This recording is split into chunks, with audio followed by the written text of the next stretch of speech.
Hey, my medical coding family. Okay, I think I got audio working now. Yay. Can you guys hear me? Still don't have camera going. I'm still putting together back my computer. We tore everything down, redid the whole setup so that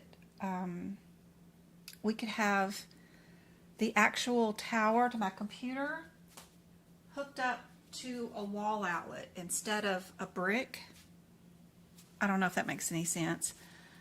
Can you guys hear me?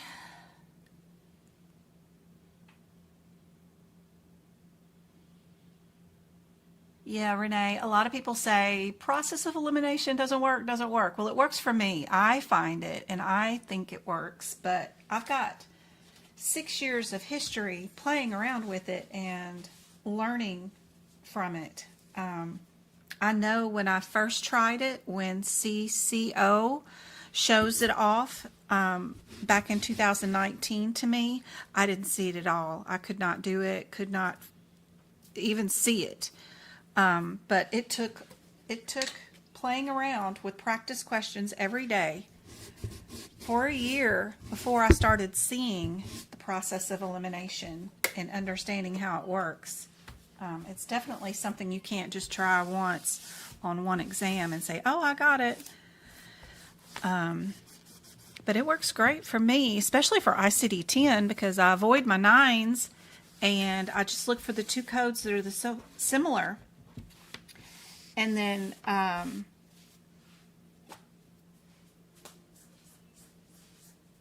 it just takes a lot of time. It takes a lot of time. It's not easy to learn. But neither is medical coding. But it's easier to learn than knowing the differences between the CPT codes. So there's like, 2 evils we got going on here where, how do we, what's the fastest way? Like if you're wanting to get a job and get in the market within 12 weeks, is it going to be easier to learn the process of elimination, or is it going to be easier to learn medical coding? The differences between all the CPT codes. That's what's going on here. Sorry, I am trying to find a plug-in. I need to get this camera turned back on, and I'm running out of outlets that are going to work for what I've got going on. So here we go. This will work. Okay. Where is the plug-in? What do I do with it? Oh, it's this one right here. Okay. There we go. That'll work. In case y'all need to see my stuff. Let's see. Can you guys hear me? First of all, I want to make sure you guys can hear me.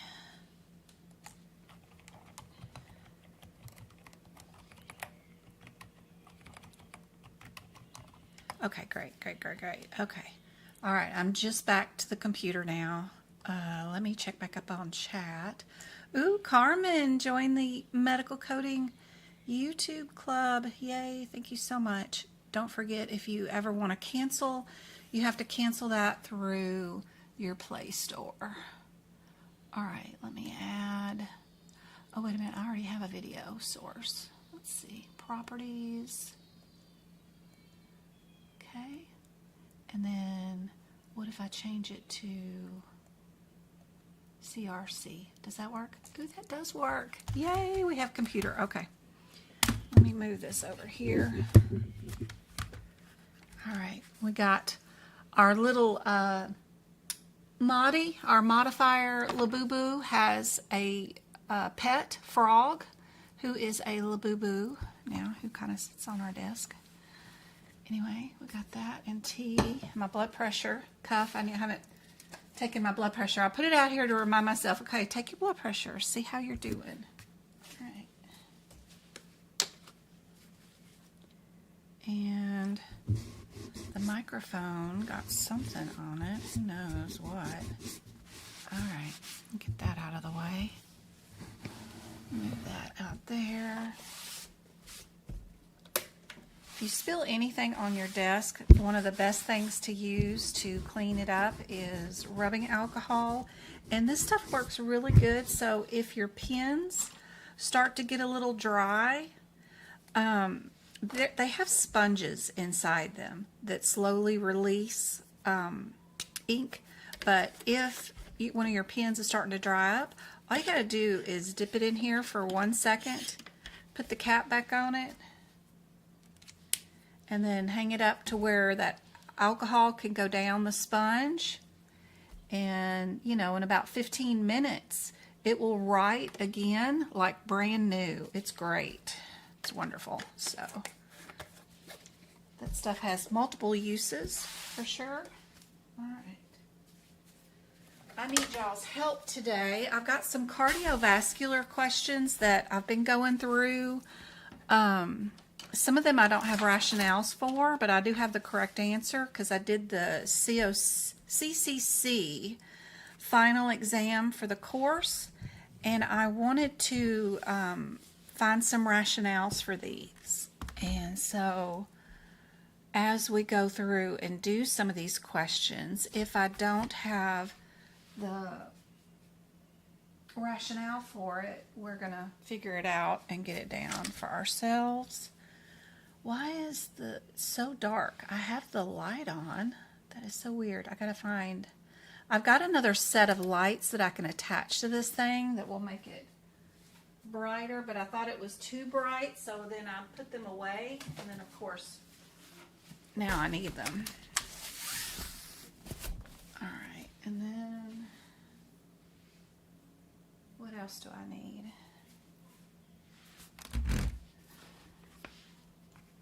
I need to get y'all the first question for today.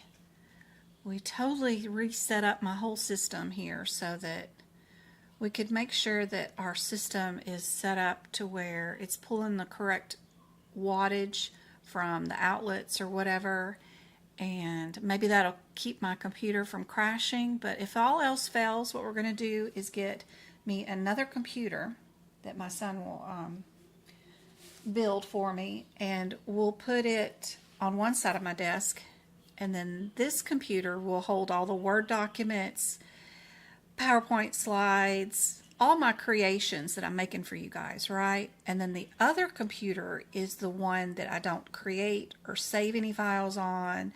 I don't make any videos on it, but what it holds is OBS and Zoom, and it streams. Because my streams are at least 2 hours long each, you know, you need something that can process several hours. And because my desktop computer is not only processing documents and videos, but it's also streaming at the same time. It's a really good computer, but, you know, I don't know. I've had it a year, so we're trying the new setup right now, but if all else fails, I'll get another computer, and we'll have one that does just the streaming part of my live lessons, and then the other computer, this original one, will just hold all the documents and keep those. I don't know if that makes sense to you guys, but it makes sense a little bit to me from what John was telling me, so we'll see. But I'm glad you guys were able to show up here on a Saturday and hang out with me. Let me check up on chat what we've got going on with this question. And a lot of these questions are going to be more like cases where they're pretty lengthy, so I need to move me out of the way a little bit. But for this question, right, we are deciding several things, and we're deciding whether the patient was in the office or if this is a consultation, if we're admitting them, or if it's a subsequent hospital visit, and then what radiology will be billing, and then our diagnosis code. So while you guys work on this, let me know what page you want to see. It's 3 pages long here, so this is 3, this is 2, and this is 1. I think y'all looked at 1 for quite a while, but let me show you the available answers. And these will be more difficult cardiovascular questions, which are always great to work on while I check up on chat and see what I missed. Happy Saturday, Carla. Good to see you.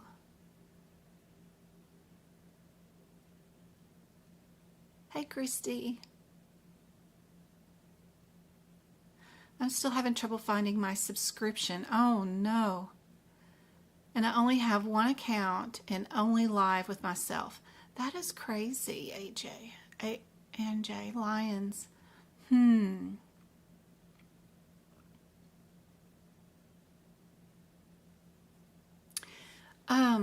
Lyons, will you email me at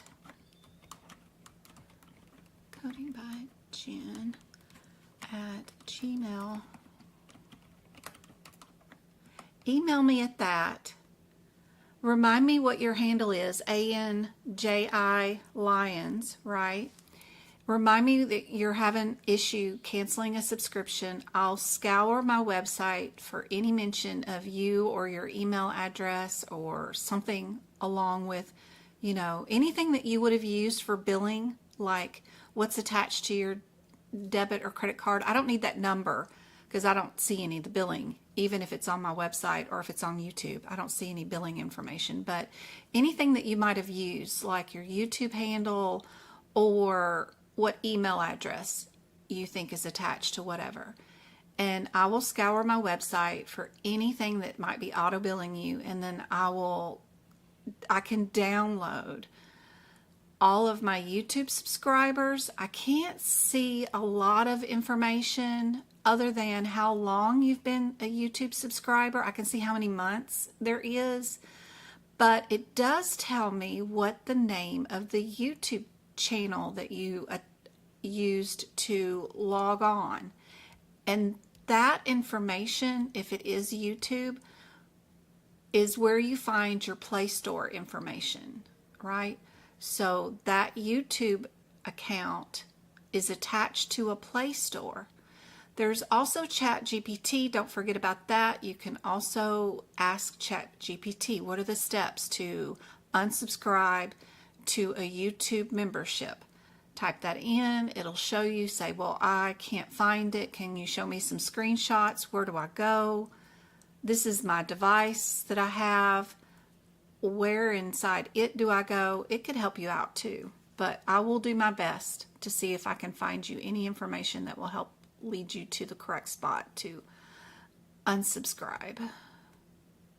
I can't cancel it if it is YouTube myself. I can if it's on my website, but if it's YouTube, I can't cancel it, but I can try to get you more information. You're welcome, Sarah.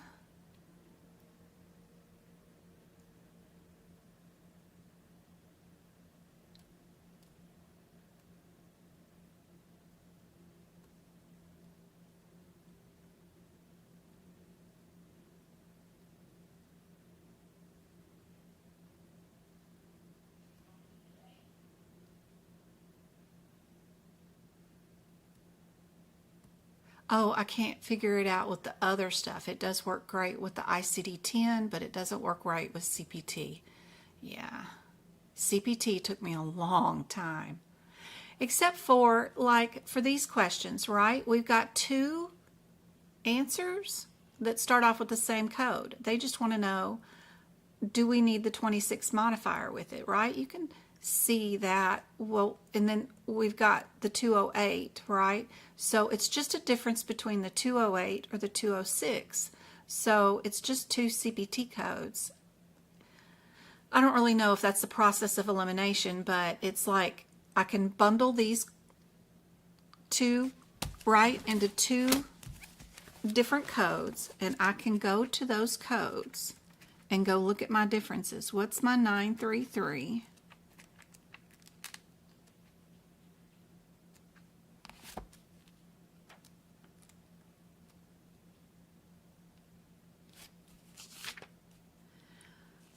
08 and 06, right? What's my differences between these two, right? One of them's a complete and one of them's a follow-up. So what is my differences between a complete and a follow-up echo, right? You'll have your definitions here in your guidelines about what to expect about a complete. Right there, a complete, echo, blah, blah, blah. And then a follow-up or limited is listed right here, right? So those are our differences. We're thinking about those differences, and we just check our question about those differences.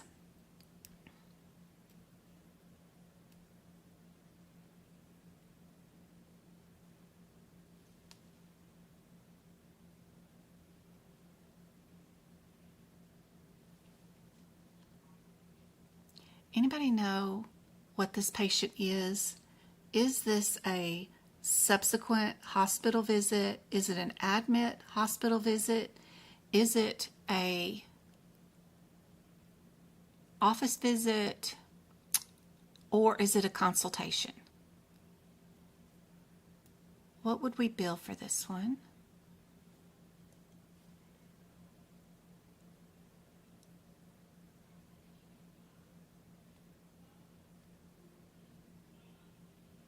Will you be doing another video soon about process of elimination?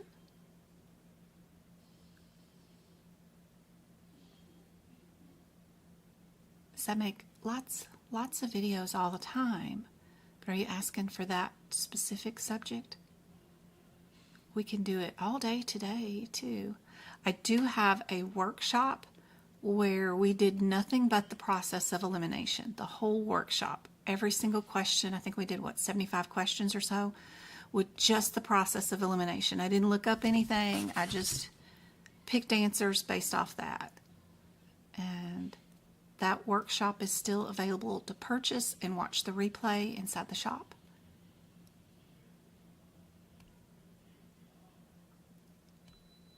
Marty has a friend, yeah.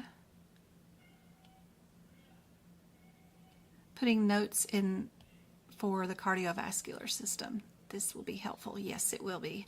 Hey, Yolanda, good to see you.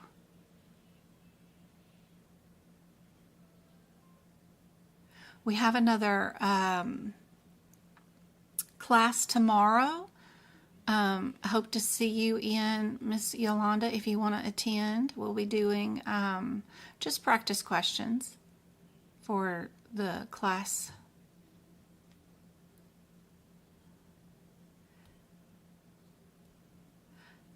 I have booked for your next workshop. I'm so excited. Yay, Samantha. I hope it helps. We are. Yeah, when I picked this question, I thought because this patient had been admitted by another doctor that was a different specialty, that this one, as long as the specialty is different, I don't know what I was thinking, but I, of course, got the wrong answer for that one. Which echo did we do? Did we do the full complete, which is the 06, or did we do a limited? And then where did they describe the echo? They described the echo right here. Right here.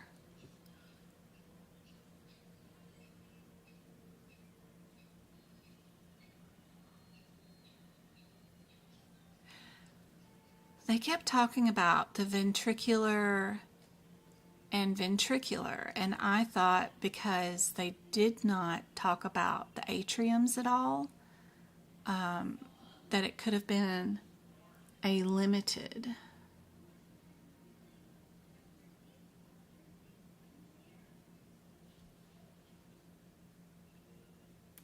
The only direction they give you here is that a follow-up or limited does not attempt to evaluate all the structures that comprise a complete, which, you know, to do a complete, of course, we would be doing our right atrium, left and right ventricle and left ventricle, right? So we got all four. And we also have to do the surrounding structures where we talk about the aortic arch, right? Anything like that. So for a complete one, you have to do the left and right aorta, the left and right ventricles, the aortic mitros and tricuspid valves, the pericardium around, and adjacent portions of the aorta. Multiple views are required, blah, blah, blah. And they really just don't describe a whole lot, but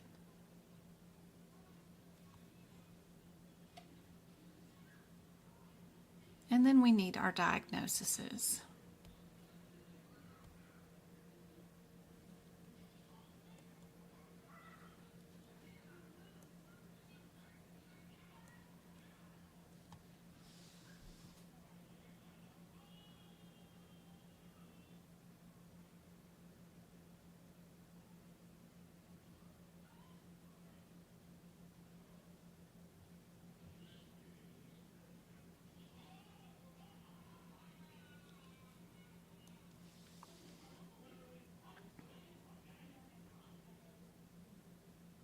So for our diagnoses, if we avoid our nines, which you can't with the last diagnosis code because it ends in 9 all the way down. But with our first diagnosis codes, right here, you can avoid the 9s by getting rid of C. And then if you remove, for the second code, A and D, because they have 9s in them, that leaves the only answer it could be, which is B. So for the process of elimination, this is kind of crazy, but does that make sense? Like, I can't do anything with the last set of codes, but I can avoid this one because typically with diagnosis codes, you're either NOS or NES when you are a 9 or a 0, right? And then this one has a 9 in it also. This one has a 9 in it also with the second code. And so just, I don't know if you call that the process of elimination, but you avoid 9s or 0s because it's not specific, right? Anything with a numbers at the ends are specific diagnoses. Our diagnosis was that the patient has hypertrophic myocardiopathy with left ventricular hypo whatever.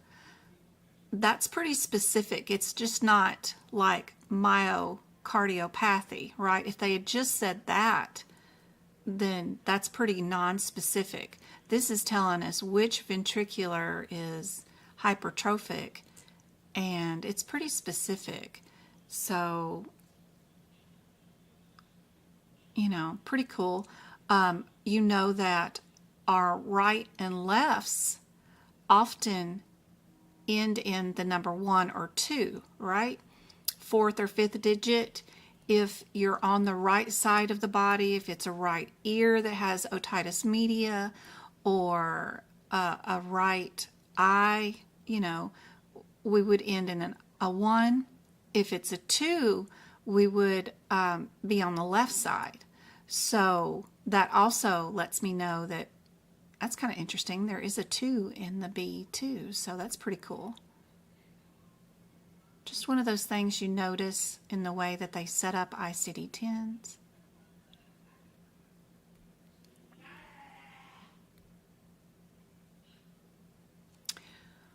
When we're looking for whether this is a consultation or a hospital follow-up or an admit, we know that this patient right here was admitted to the floor the night before. So whatever they're doing today cannot be an admit, so that can be gotten rid of. Now, to make this a consultation, we need our 3 R's, right? A request, a render, and a report. So, do we have a request? We do. We have a request from this doctor to ask this doctor to see the patient. Did that doctor render an office visit? Is there an MDM that can be done, right? The doctor did go over the past medical history. They did look at their family history. They did look at the skin, the lungs, not just the heart, right? They went from head to toe, looked in their ears if they could. Patient was a little combative, but they did listen and palpitate on their abdomen, looked at their extremities, ordered some tests. So this does look like an office visit. Now, did that doctor write a report back to the referring physician and ask them to, and give their advice back to the original doctor? Because this doctor would not treat the patient, would write a written report back to the requesting physician so that that requesting physician can do what that doctor suggested, right? And there is a written report written back. So I do have all 3 R's, so I can actually bill an inpatient consultation for this one. One interesting fact that I went over yesterday in a video that I posted on TikTok and YouTube is that a referral is not a consultation, right? A referral means that a patient is being referred to another doctor to take over care of a patient, and that is a new patient billable situation, which is probably something that a lot of people not in the medical coding field associate with a consultation is a referral, right? Because just layman's terms, if you're not a patient or you're not a biller or if you're not in the medical field, you would think a referral is a consultation, but it's not. A referral in the coding world, medical coding world, means that that patient is being referred to another physician to take over care. So if you see the word referral in an exam question, that means new patient or take over care, which is probably one of the areas that a lot of people get wrong on the CPC exam. I did I wonder if I can find it. Let me see if I can find it. I did a screenshot of, let me see, the differences.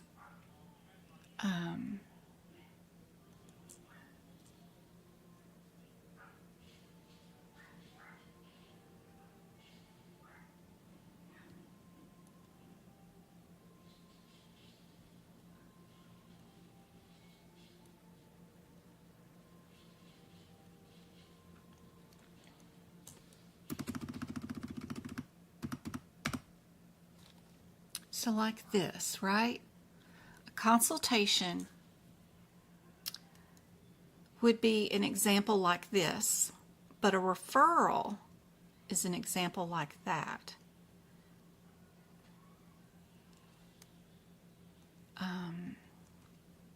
This means the provider being referred to would bill a new patient office visit. This one could be a consultation billable service.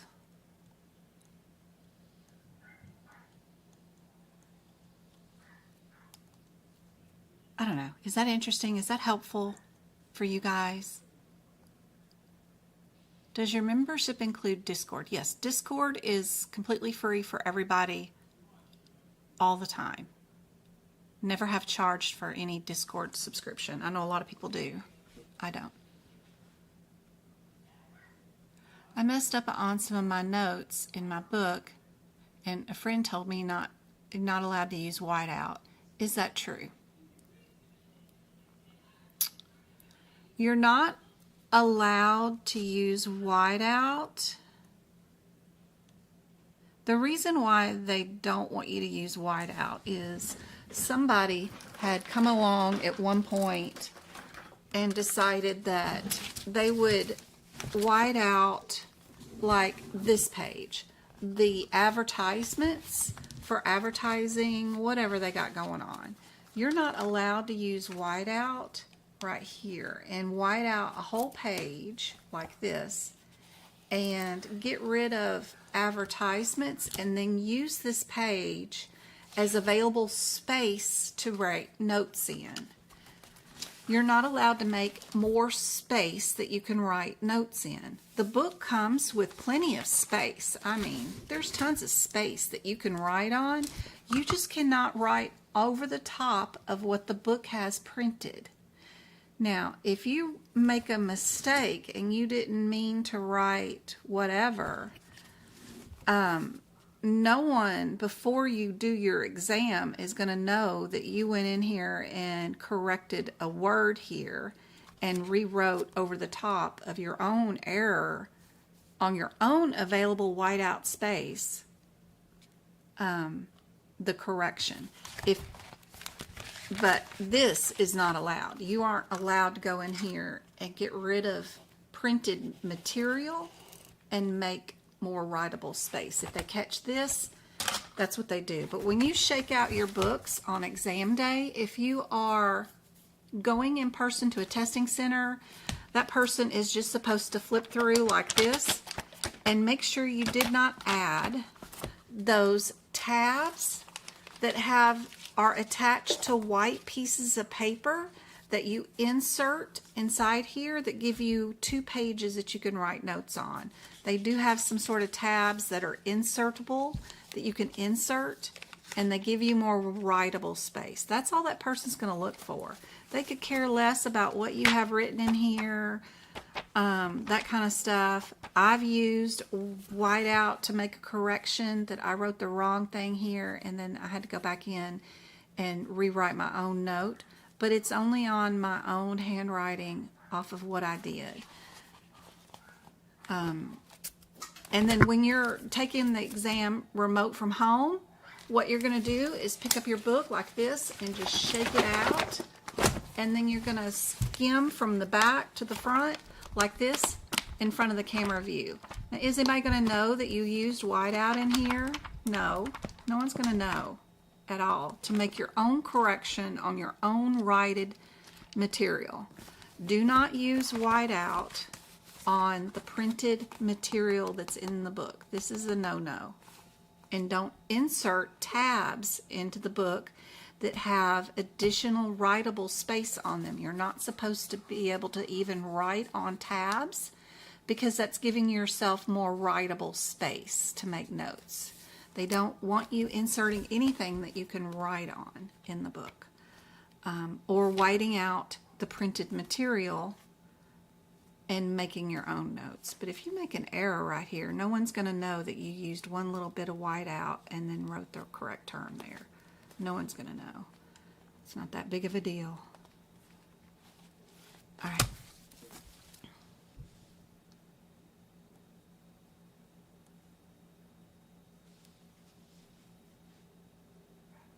This question kind of whooped me. It whooped me too. I got it all wrong too.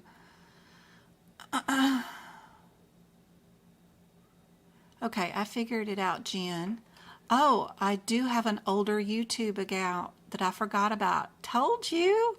Isn't that crazy how, you know, some people can be logged on to a different account and not know it for a while. And these auto log-ons with Google or Google Chrome, they really affect how a lot of this stuff gets set up, and it's kind of a hindrance to us all about the auto log-ons, for sure. Yeah, good job. That's awesome. So glad you found it. Yeah, you're correcting your own mistakes. Don't worry about it.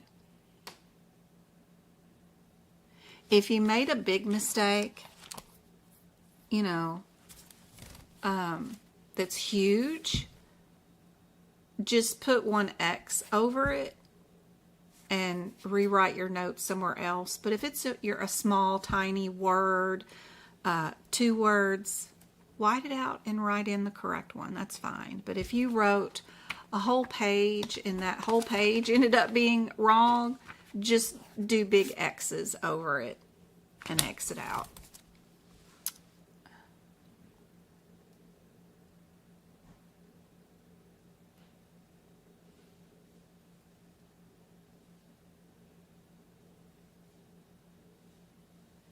Only the integumentary system, and seeing this scares me. These are super advanced questions right here for today. These are cases. They're super advanced, and the cases that are on the certification exam are easy. Most people report that they're super easy. So this is just a very interesting one. And this one was obvious. It had all 3 R's in it. And I even got it wrong because I was looking too hard into the question. I was thinking about who had the availability to see patients and admit patients on a cardiac unit. And I thought because this doctor admitted this patient to this cardiac unit that they must not have had rights to, I don't know what I was thinking, but anyway, this doctor, I was thinking there was going to be a different speciality.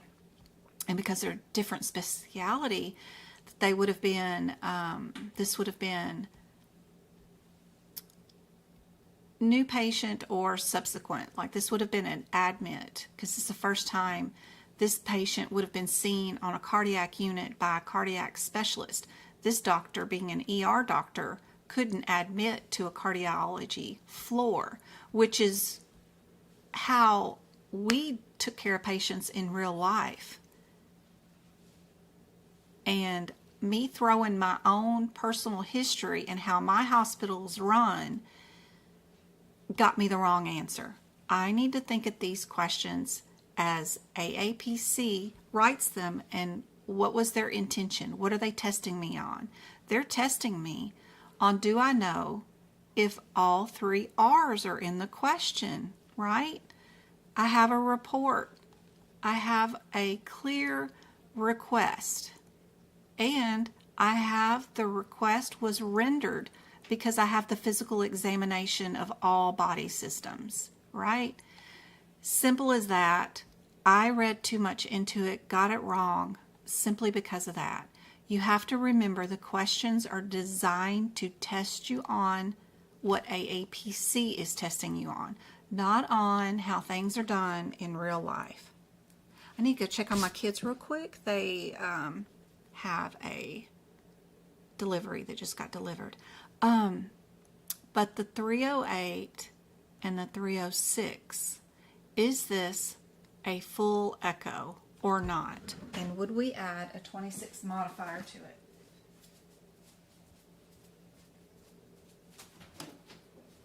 Was that Walmart?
It all in the house. So what do you guys think on this echo? Is it the full thing, and do we need the 26 modifier or not? Who ordered the echo? Was it the first doctor or the second doctor?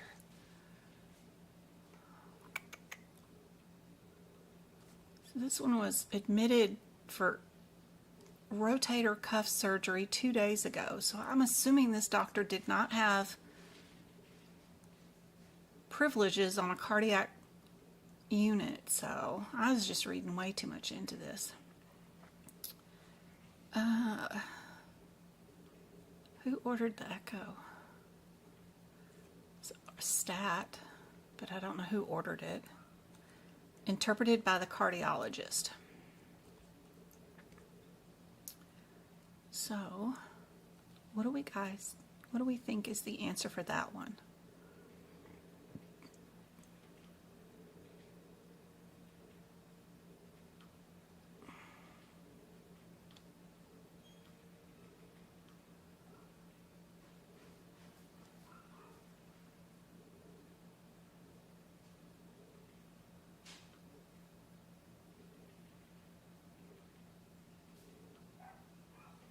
So it's a consult, all 3 R's, yep.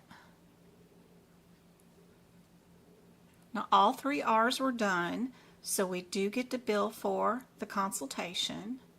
So that's an inpatient admit for sure. And this is the answer for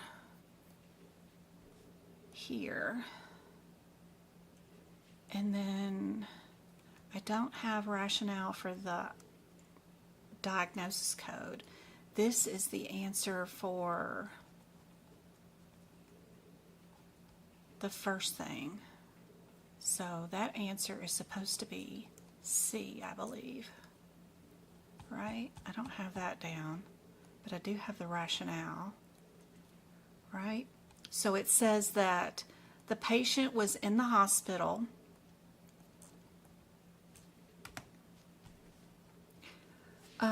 Therefore, the codes for new patient office visit or other in-service is not reported. The cardiologist received a request to see the patient and was rendered, and a written report was given back. Consultation requirements were met. That way we can bill inpatient consultation. If the physician was asked to take over care of the patient, which was the rotator cuff and other stuff too, then it would have been subsequent hospital visit. So this is the correct answer for that one. It is a consultation. Okay, and then our echo, the code blank is for limited. There is no mention of this being a follow-up or a limited study. Eliminating that. How does that eliminate it? That's weird, but there's no mention of it being a complete echo either, so that's not really good rationale. I don't know. The cardiologist only performed an interpretation in a hospital setting, so global code cannot be reported because this doctor didn't order it, I guess, or I don't know, perform the test himself. Only the interpretation is being reported by the cardiologist, so we're going to add that 26 modifier. The correct answer for that. And then why is this diagnosis code correct? I need to add some rationale on that one, like real stuff. What's the difference between the 41? There is no 1. There's just the O, the 2, and the 8. So if we look at our I-42,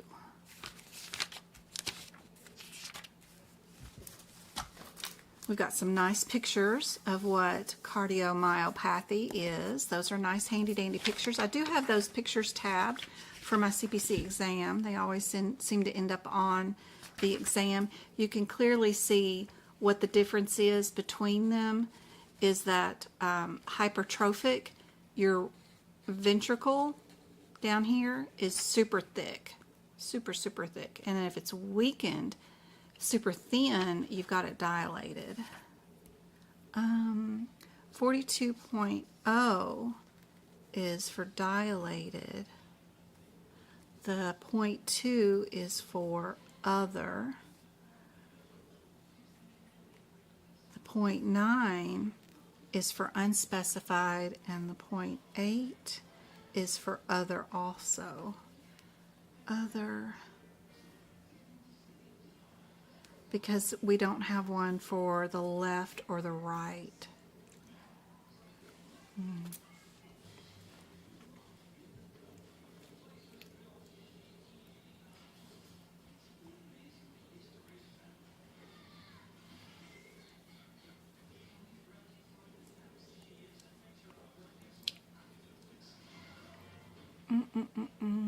Where is Vitasource here?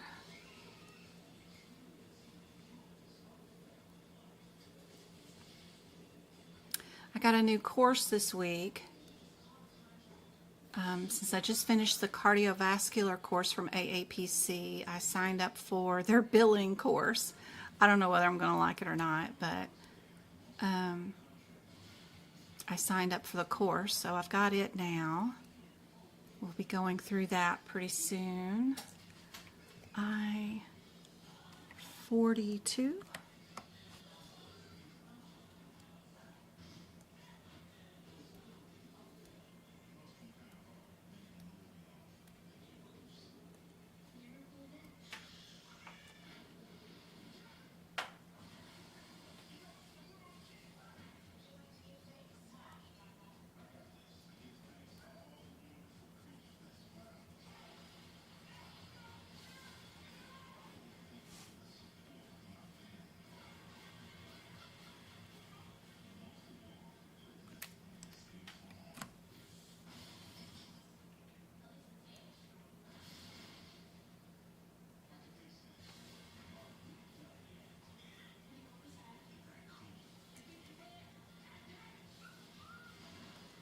Sorry guys, I was just copying this picture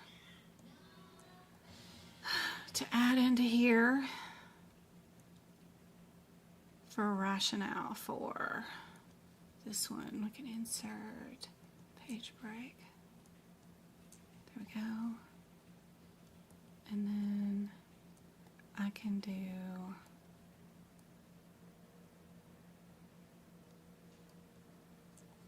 where'd you go?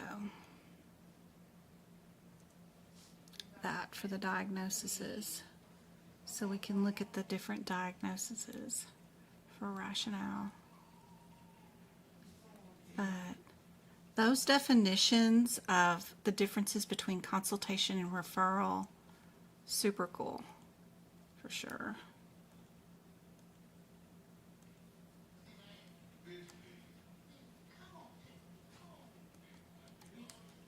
Trying to get this to remove, but that's not happening. Okay, I hate Word. Okay, delete all. There we go. Whoops. Sorry, guys. Home. Back to home. All right, so we got our 3 R's for that one. So we know it is a consultation. Don't look too heavy into these questions. They're just exam questions. Oh, and since the doctor, this has got no how, should we? Lost part of it.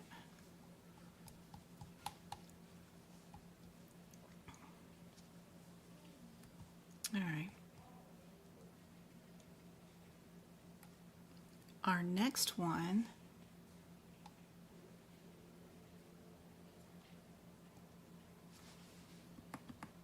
is another case that has 2 difference.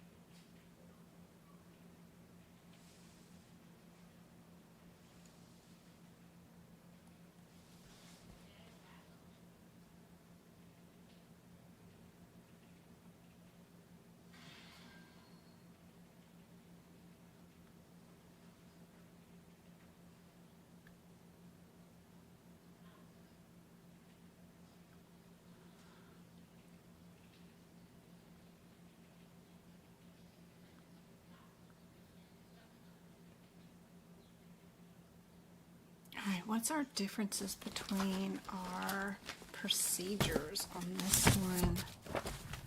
936. What's going on down there? 93650 is our first one.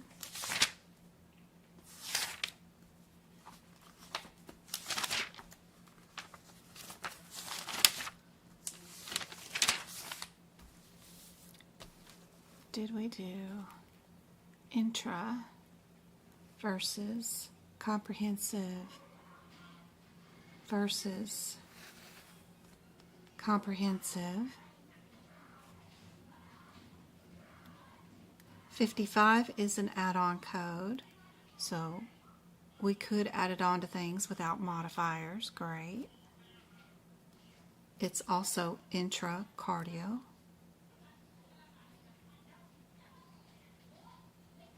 First thing we got to figure out is, was our procedure a 53, a 56, or a 50?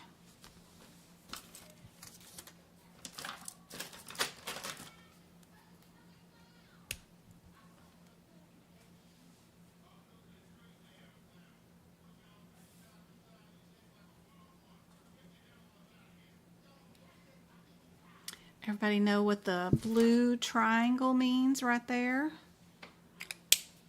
What the blue triangles mean? Knowing the different parts of the book and why they are what they are. Let's see. We got that blue triangle thingy there. What does that mean? A lot of times they just want to ask you, do you know what the symbols mean, and that kind of stuff. So if there is a symbol, do you know what the symbol means? So first off, what's our differences between our 53, 50, and 56?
So I had to shut the door. All right. Let's go back to our question. See what's going on here.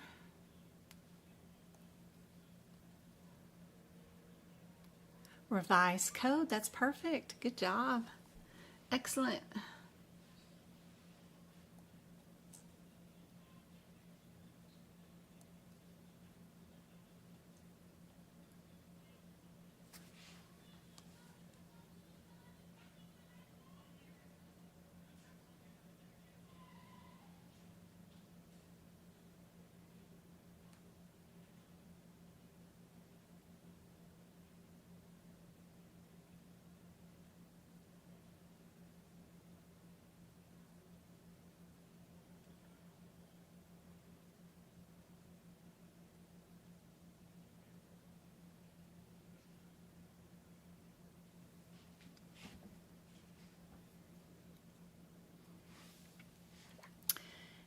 If you're doing the process of elimination, a lot of times, you know, we've got two answers with the same code, which is A and D, and it would probably be just A.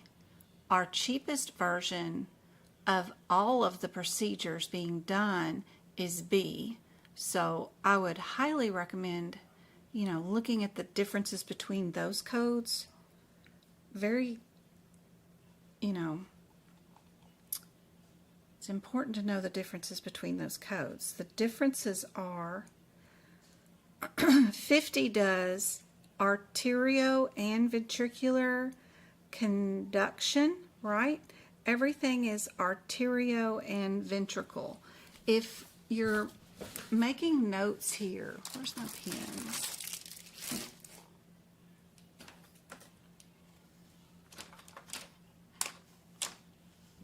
Everything on my desk is rearranged, so I'm all like, where is everything? Okay, it's sort of red. This is red. All right.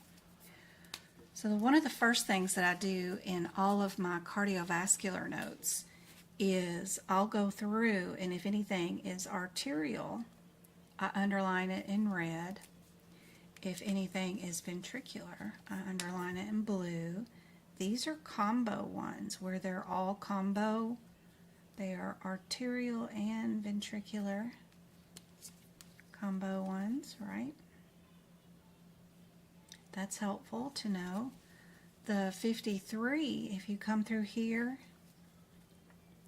we've got right arterial pacing. Right, I have a color code for too, because some of the stuff is only done on the left side of the heart, some of it's done on the right, so I gotta go find my color code for that. We're also right ventricular right here, right? And then we've got left again, arterial, arterial. We've got supraventricular, artoventricular again.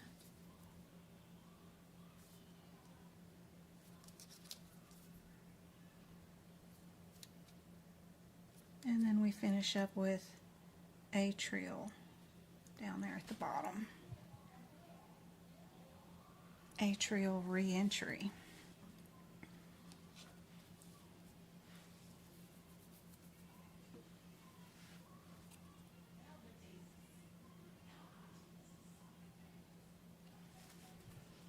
This one, 56, we've got pulmonary vein.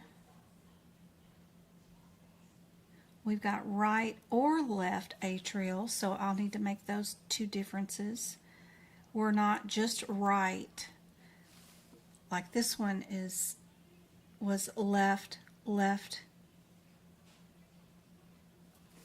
This one's right or left.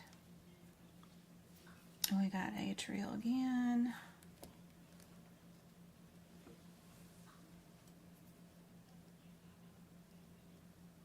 Right or left.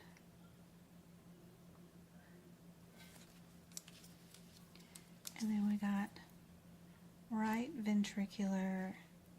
Yep. Where is, let's see what my color codes are.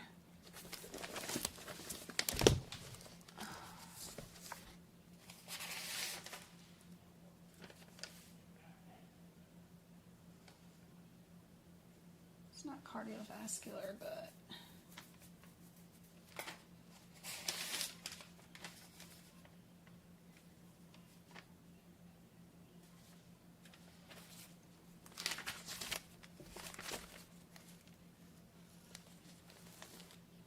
right is blue, so green is left.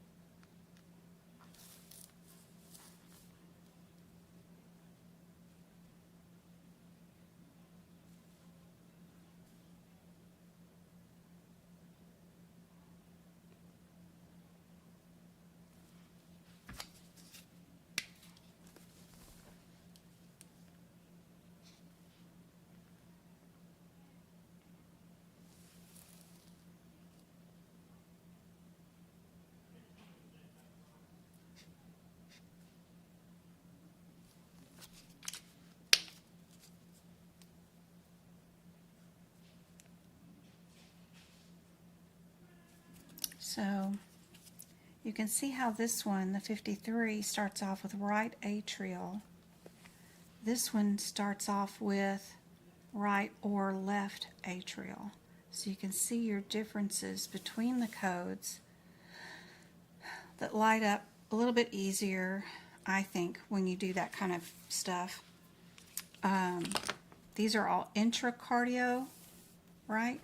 And then this one, I'm shedding, is supraventricular, and I have color codes for those too.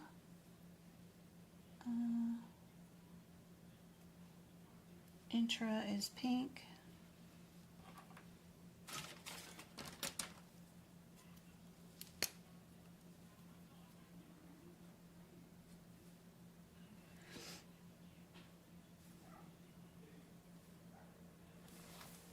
Sorry guys, intra. There was 3 intras there.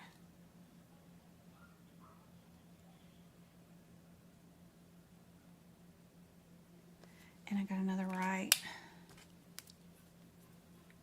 ventricular. And then over here, we've got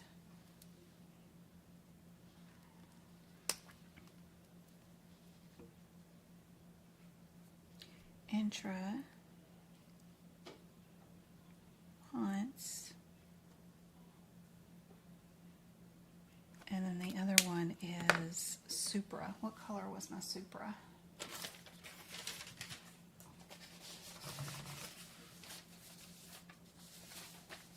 Ooh, I gotta change that electricity bill. Who changes their billing address? I mean, our electricity company sent everybody this one little insert that goes inside their electricity bill that changes the billing address to every single customer. How in the world is anybody supposed to notice that if they're not an auditor? All right. Supra. I don't remember the color for Supra, and I can't find the page real quick for that. Let's see. Trans is green.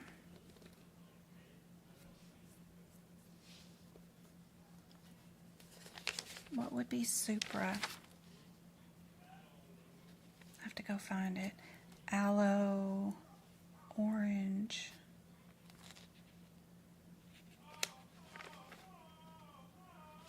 Peripheral is blue.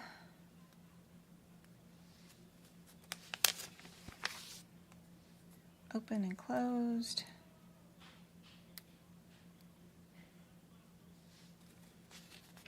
What else would be Supra?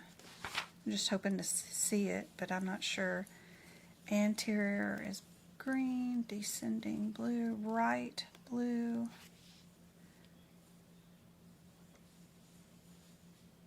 It's really cool because like all these codes are right side of the heart, right?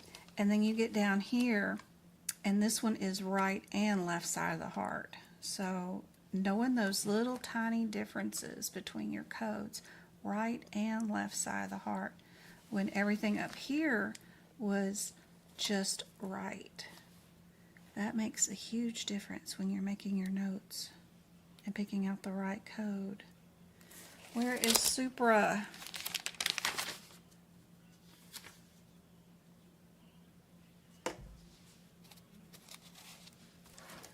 Intra, I do pink, and infra, INF, I do orange. And even through the guidelines, as I'm reading the guidelines for certain stuff, I'll find it right and left, and I still color code in my guidelines the same things that I do in my CPT codes. Yeah. Right and left.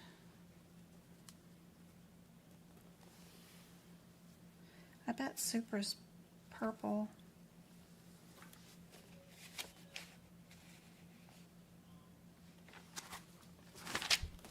All these cardiac codes are all done on the left side of the heart. So the first thing you look through in your question is, am I on the right or am I doing stuff on the left side of the heart? These over here are the right side of the heart. Superior's pink.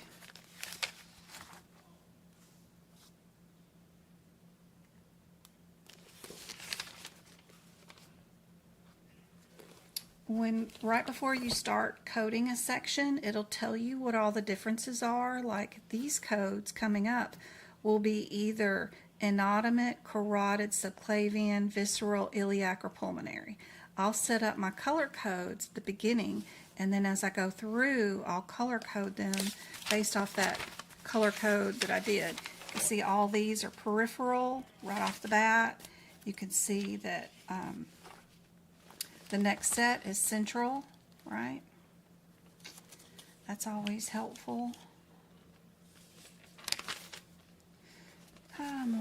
More left side of the heart stuff, but the first one is right. This one is left.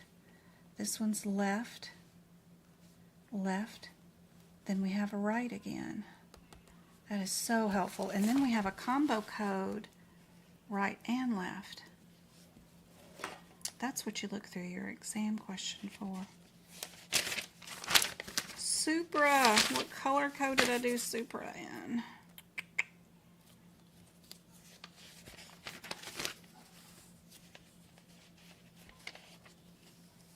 Proximal. Supra is baby blue. There we go. I found one. All right.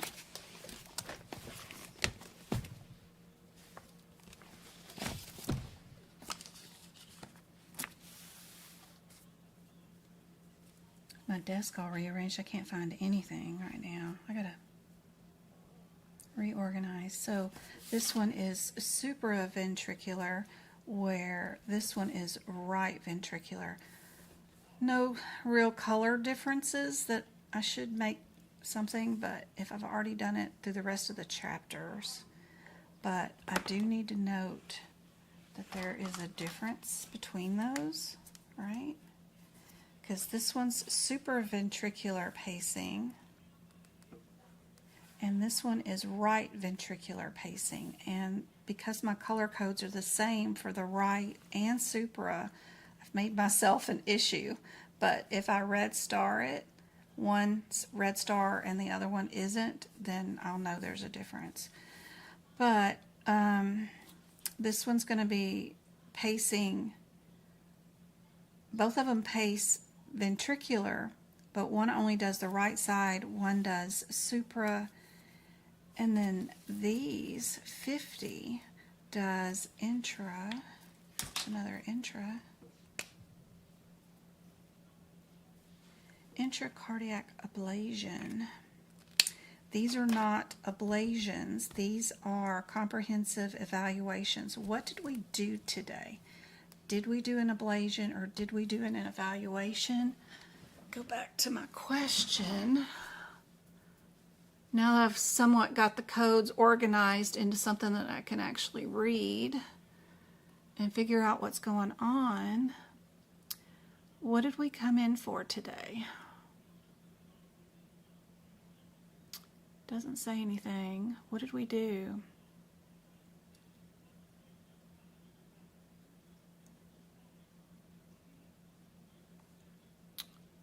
Right here, radio frequency ablation catheter was maneuvered up into the thing. Do any of the other codes include any kind of ablation? These do too. 53 does ablation. Yep, ablation. But it also does an evaluation. Did we do an evaluation?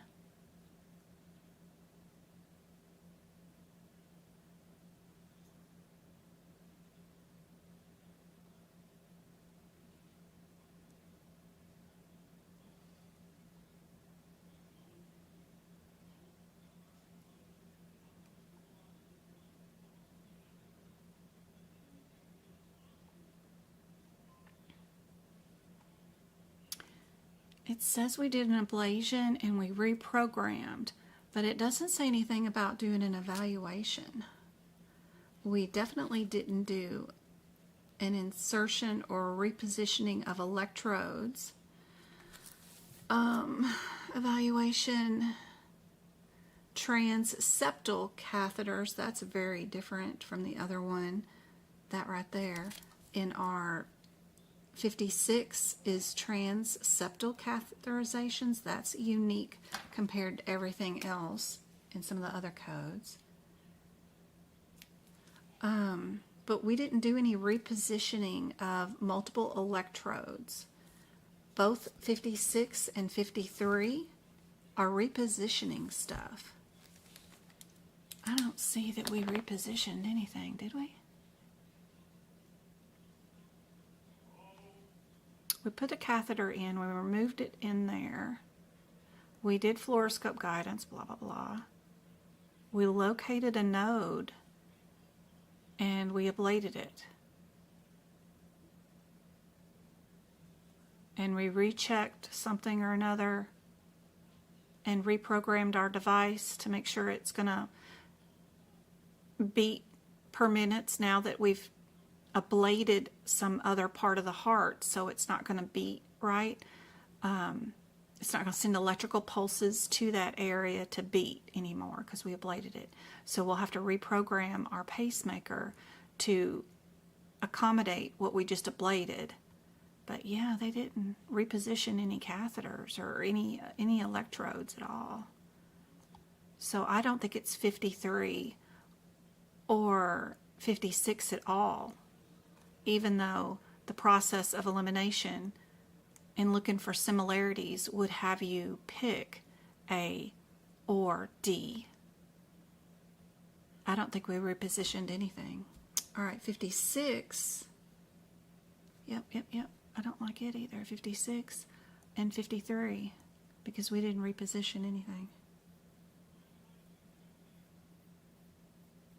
So I think it's just 50. And for our diagnosis codes,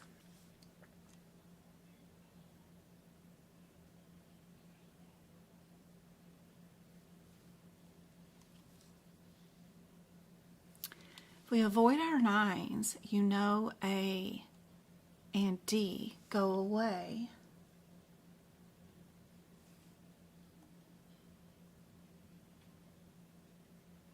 I know a lot of things are diagnosed with that I50.09. I don't really see that one very often, but I have to go see what my differences are. I5089 versus a 0.9. So A, B, C, D, E, F, G, H, I.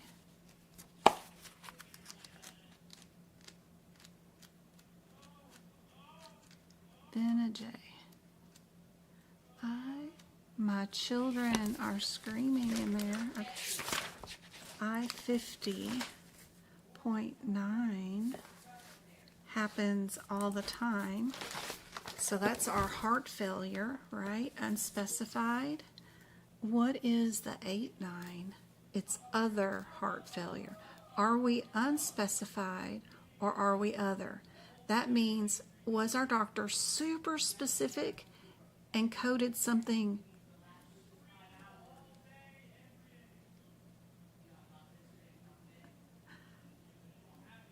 My children are arguing out there in the living room about who is being too loud.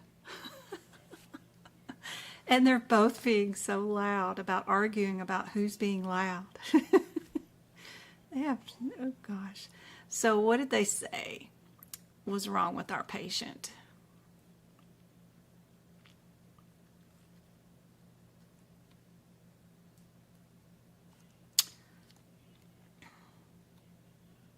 Congestive heart failure with rapid whatever response medication rate control. Our first diagnosis code, that I-48, takes care of that part, which is our atrial fib, right? Our atrial fib is taken care of by the proximal atrial fibrillation, the I-48.0.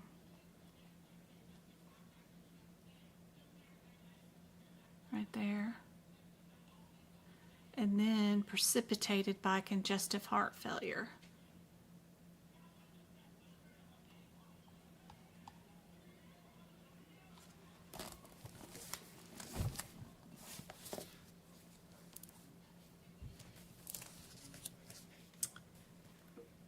Would we code other or would we code unspecified?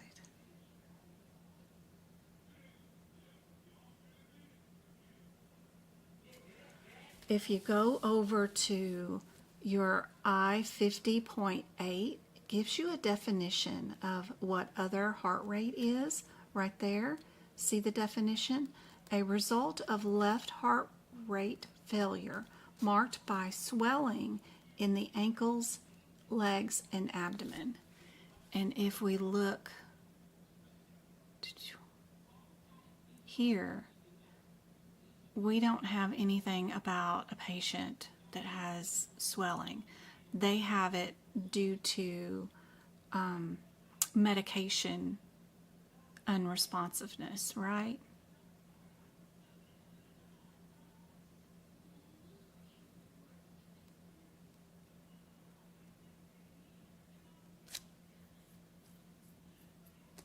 If we look at our definitions for our I-50.9, right? Cardiac heart or other myocardial failures, congestive heart disease, and congestive heart failure NOS. So ours is congestive heart failure, matches underneath our I-50.9 definitions, better than the I-50.8, something about ankles and stuff swelling, and abdomen. Yeah. So I like C for this one.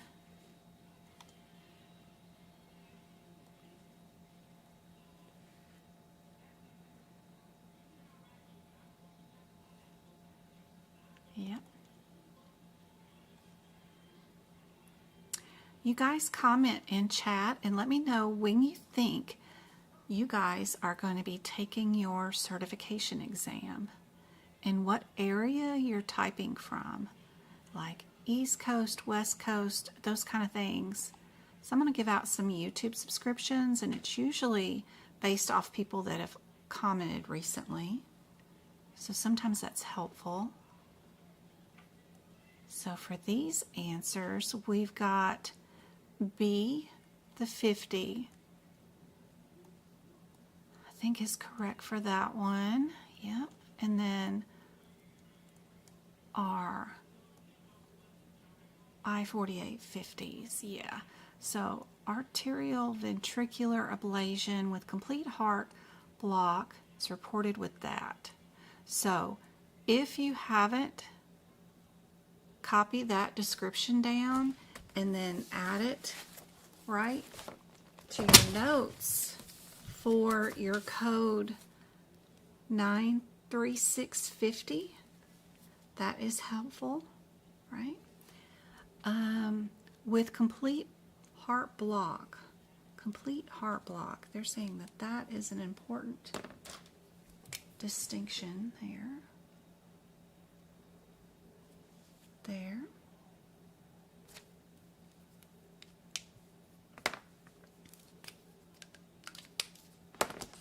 Hopefully those tips about marking the differences between doing the right side of the heart or the left side of the heart is super helpful for you guys. If you go through all of the cardiovascular sites in the 30,000s and here in the medicine section in the cardiovascular part of your testing, that will make a huge difference in whether you're getting things right or wrong. This, like the 54 here, is only doing left ventricular pacing, right? So if you know you did pacing on the right side too, you know you would not have the 5-4 in there. This one is doing left and right atrium. That's a combo code, which is your 5-7.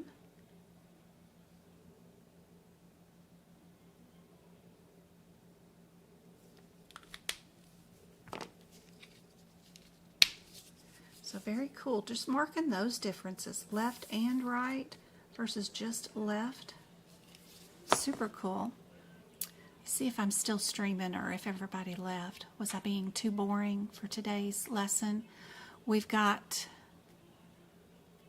maybe 21 people on, 20 people on, and one just left. 15 likes in today's live. I hope this is helpful.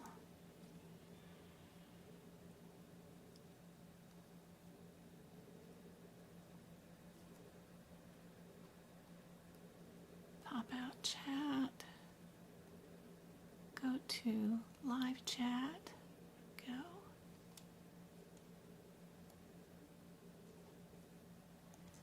So you're taking yours August 2nd. Awesome.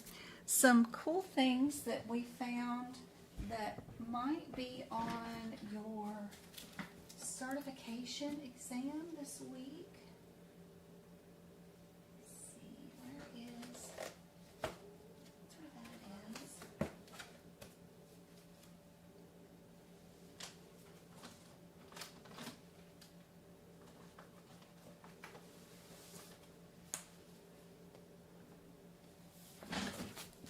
How would you handle pregnancy with COVID, peritoneal dialysis, lab with freezing stages? I think that's going to be around codes 88332. There was no MAS surgery, trigger injections. Which one is not correct about your sinus cavity? Be sure you know where your modifiers P1 through P6 are at and what their definitions are. Osteosarcoma, NOS. Which one is not true about separate procedures? Chemo divination, hypertension with CKD, level 3A, this kind of implant. I don't know what I was writing there. Antibiotic trip? I have no idea. Abnormal trip? I have no idea. Category 2 codes and Medicare Part D.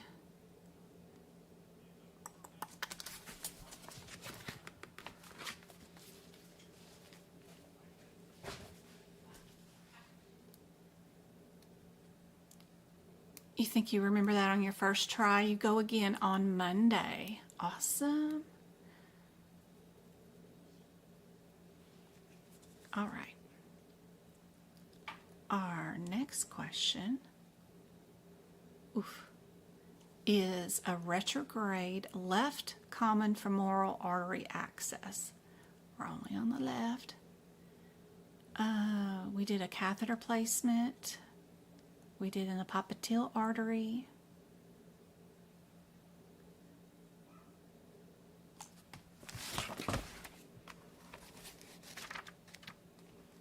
You know, when I do this, I think about my appendix L's, right?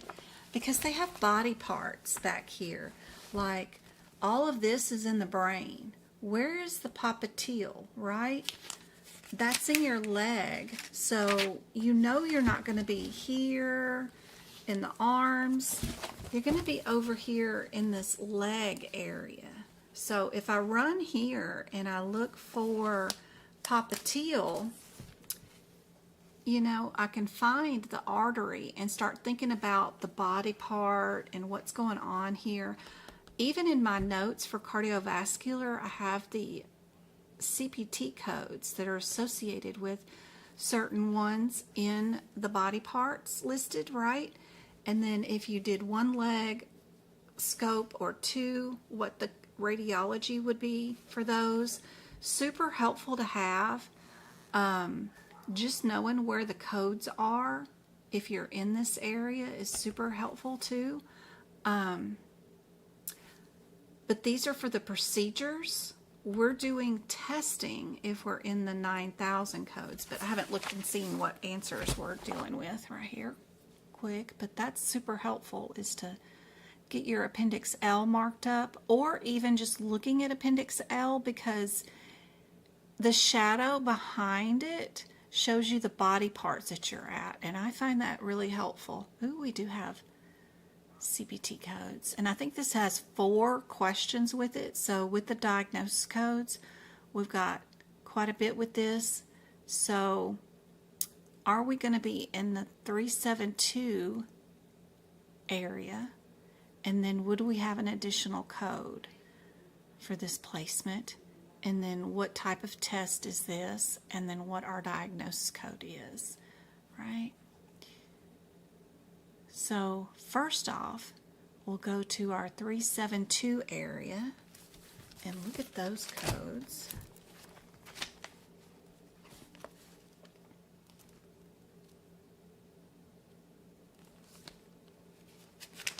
And figure out what's going on in those codes and what our differences are before we look at our exam question.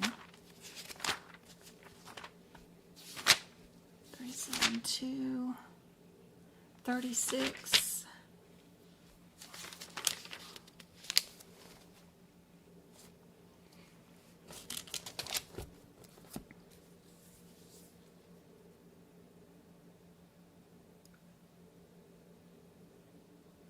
Where is 223?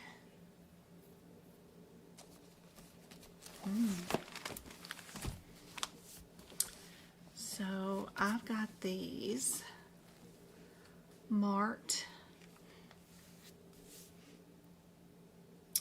223 is an add-on code, right? It's got that plus symbol in front of it.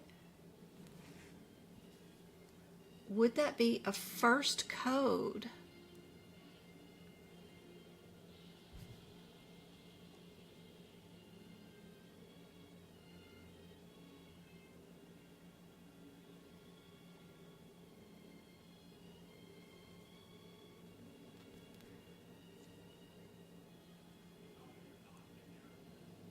Three 7223, would that be a first code listed? First code listed, is that possible for answer B? What do you guys think? Could that be the first code listed? Get rid of this.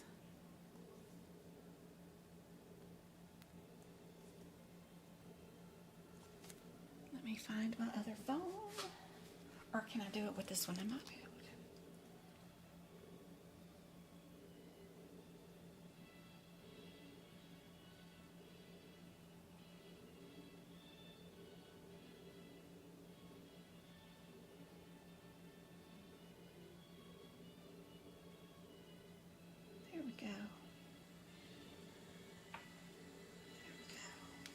Y'all can hear the wizard of going on in the background. All right. Gift memberships. Let me send YouTube some money.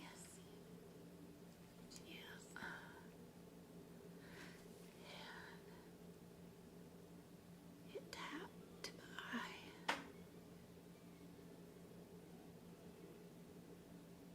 Yay.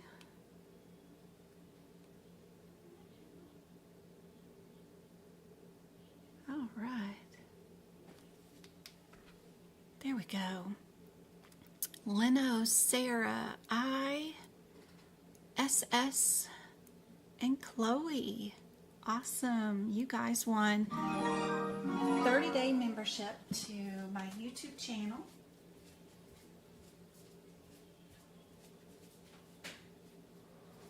Turn on some background noise. Because, all right.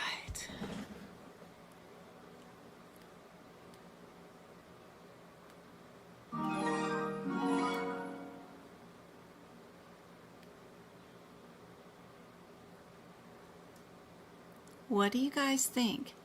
Can B be one of our first listed CPT codes for today's visit? Can answer B be the correct answer? I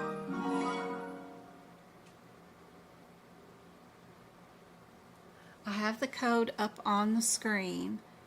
37223. It has the plus symbol in front of it. Can it be one of the first listed CPT codes?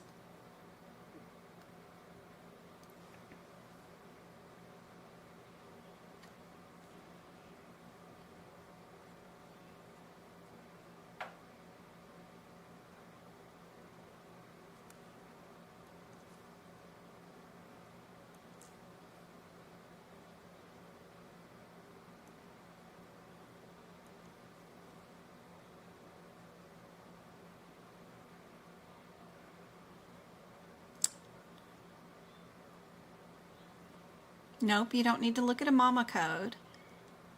That plus symbol alone tells you that B cannot be the correct answer simply because of that plus symbol. Because it cannot be listed as your first code for anything because it has that plus symbol in front of it. That plus symbol means that that code is always secondary to a primary code that has to go first. It goes along with one of these other codes up here, either the mama or the child code, and it adds more to that test or study or surgery, like adding in a stent placement. But it's a minor add-on procedure that cannot be done all by itself. It has to have a bigger procedure to go first. So just knowing that this code has the plus symbol in front of it and knowing that their question is asking you for the first listed code means that anything that is listed with the plus symbol in front of it cannot be a correct answer at all, ever. Now, your 2-6, which is across the hall, is also for a stent placement, but it does not have a plus symbol in front of it, so it could be a first listed code. So just knowing those little bit of differences is super handy dandy. Our 37227 is not an add-on code. Good. Neither is our 26. And then we're looking for 236. Where's that? 236.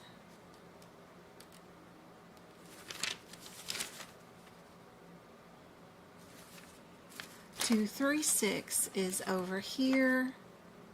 and it could be a primary. Okay, so those could be primary. We need to know our differences between these codes. 3.6 is under a different header, a different type of surgery, which is called a balloon angioplasty or something, right? What are we under? Intravascular.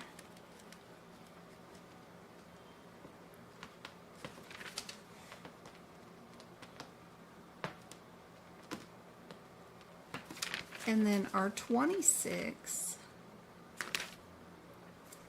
you do have to go look at Mama.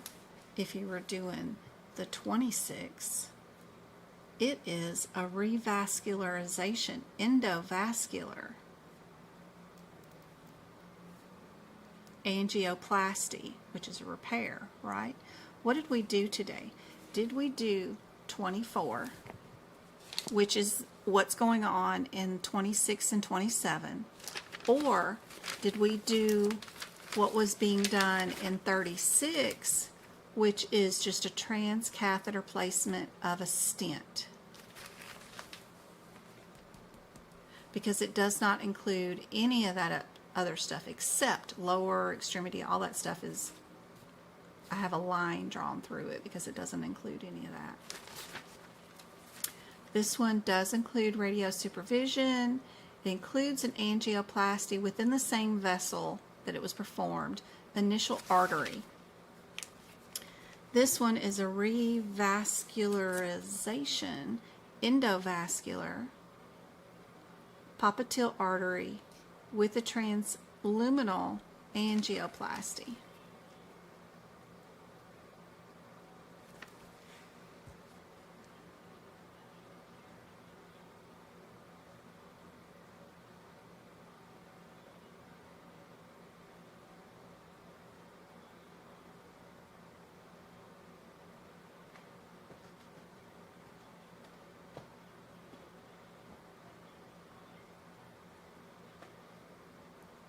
We do have angioplasty here.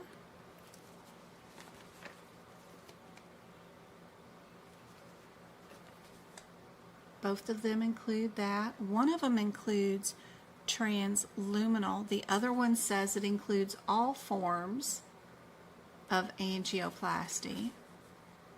Still not helpful.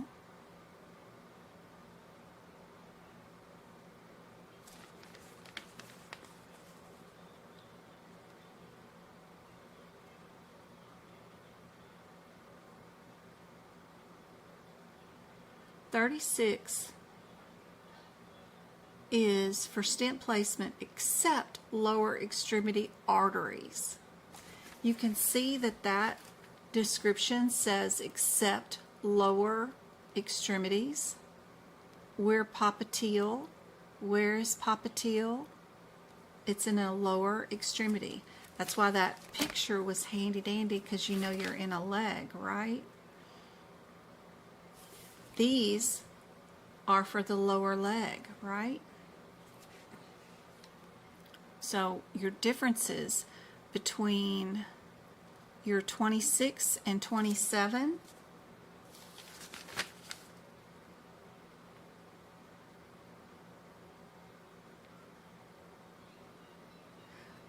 (27) removes part of a vessel also.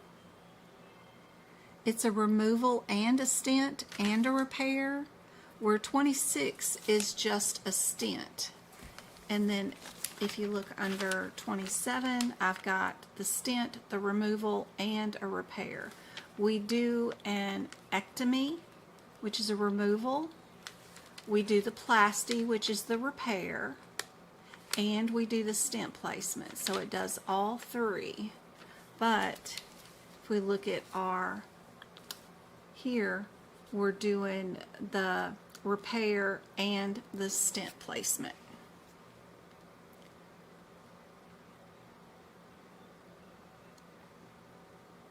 So what did we do? We did our plasty and our stent.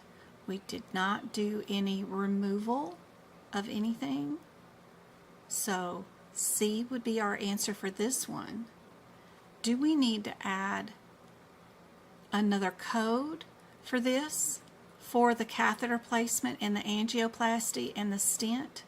No, this code includes all of it. They're just testing you to see if you know that this 26 includes the repair, the catheter placement, and the stent insert. So D would be your answer for that one. Anybody know the answer to this one? What is an angiomax? What are they referring to?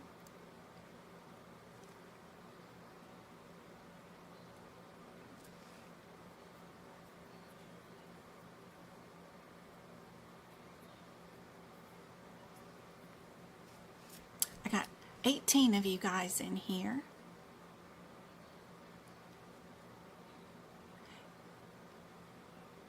That is B for our anticoagulant.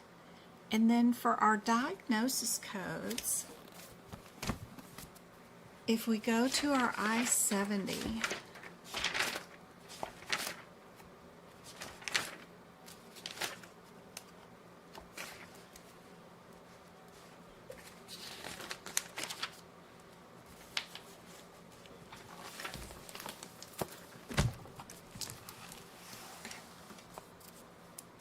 we've got our I-72 ones, which are here for arthrosclerosis of native arteries extremities with intermittent stones, right? Or would we be here with arthrosclerosis native arteries extremities with rest pain? Which one would be working with this patient? They have a list of things that it includes, right? Includes ischemia and any unclassifiable conditions, those kind of things.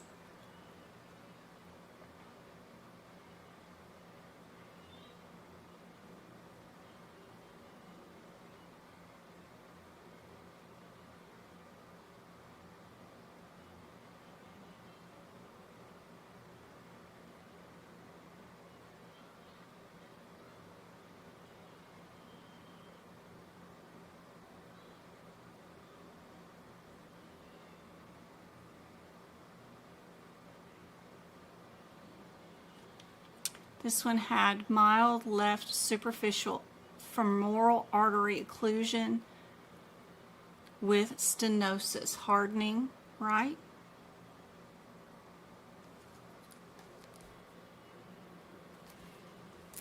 Stones, right here, just calcium deposits, intermittent deposits is not the same thing as stenosis.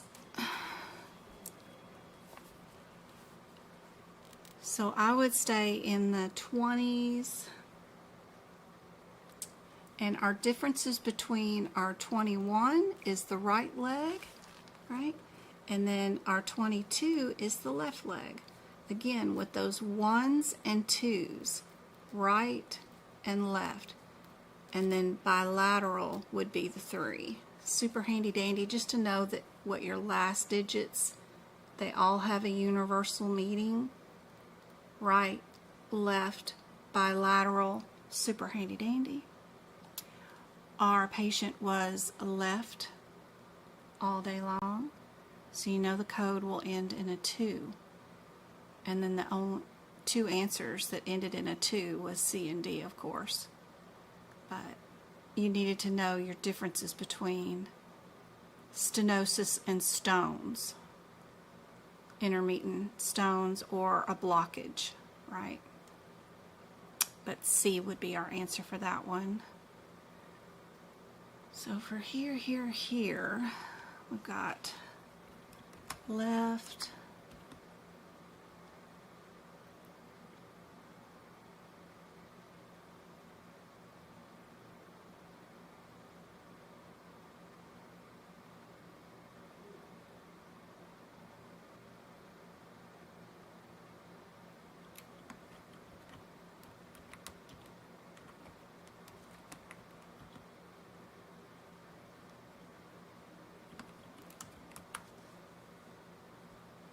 and then our differences in our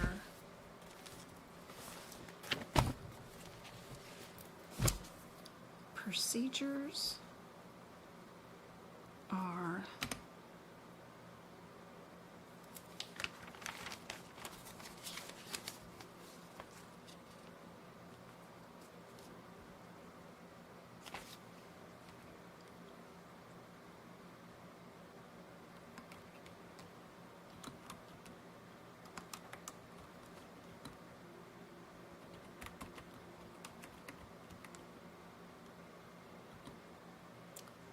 versus extremities, then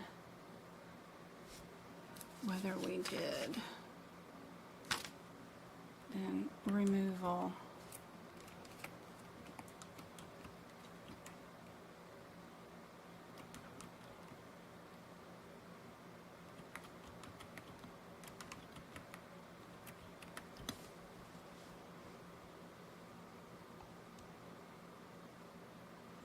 a one-pager on this one. Let's see. Move my head a little bit.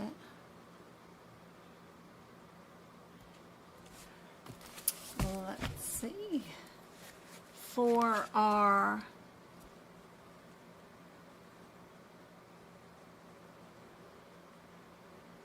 angiomax,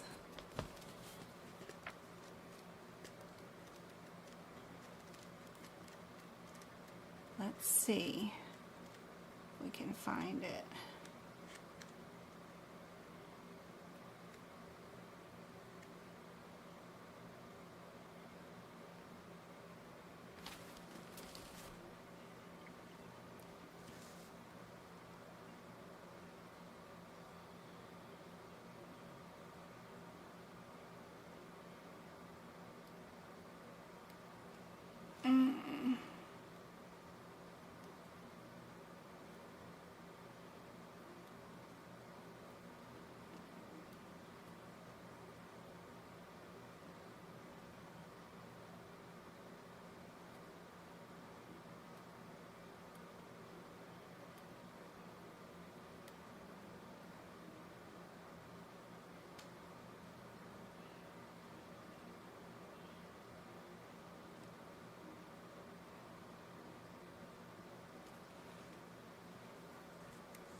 There it is. All right. Oops. Okay. So they're talking about right here. Patient received a bolus dose of Angiomax. I bet that's in your HipPix book. If you're talking about a patient getting a medication, right? A bolus. What is a bolus? That's a medication. Ooh, it could be in your medication list in your CPT book too.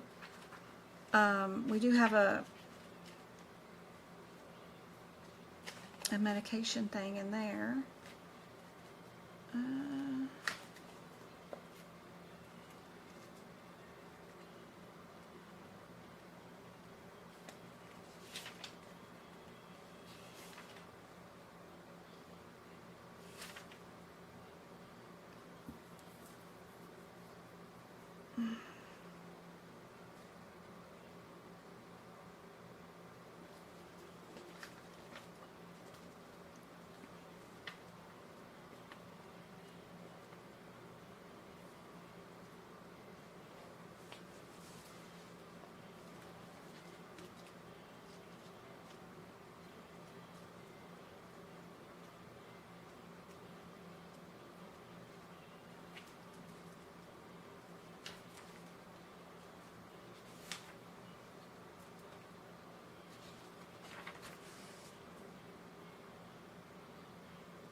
In your HitPix book, in your Appendix A of your Table of Drugs and Biologicals, you go there and you look for Angiomax.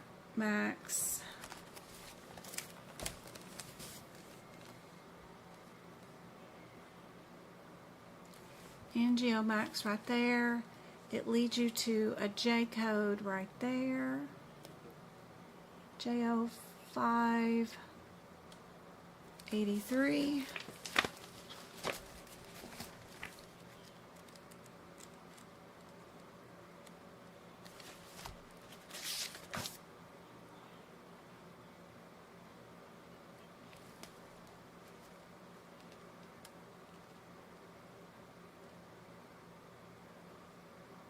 They could have called it a lot of things, for sure.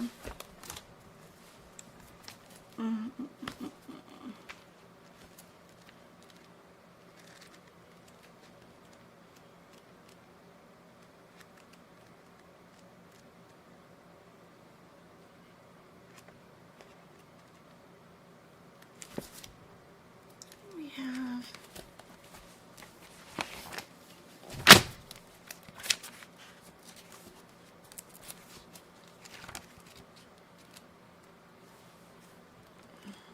what does our ICD-10 tell us about it too?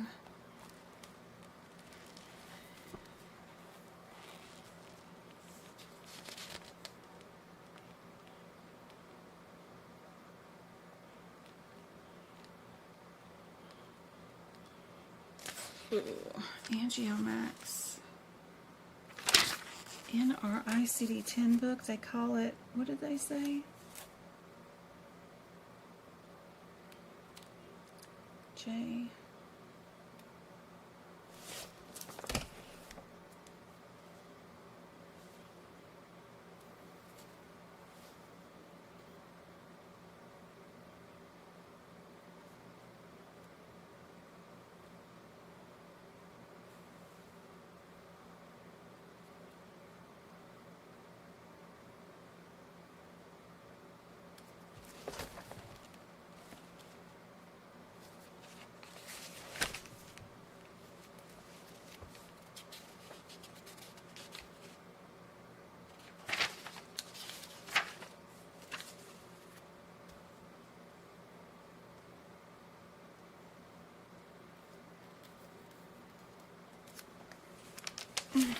Where was it? A-N...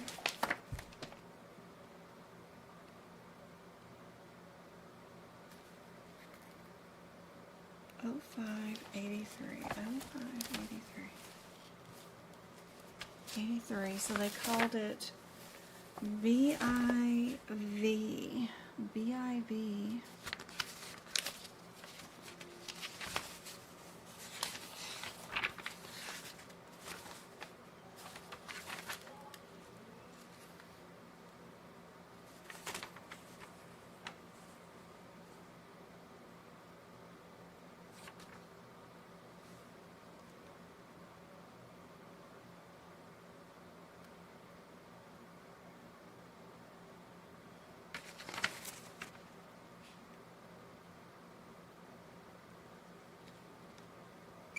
I was hoping it was in there in that way.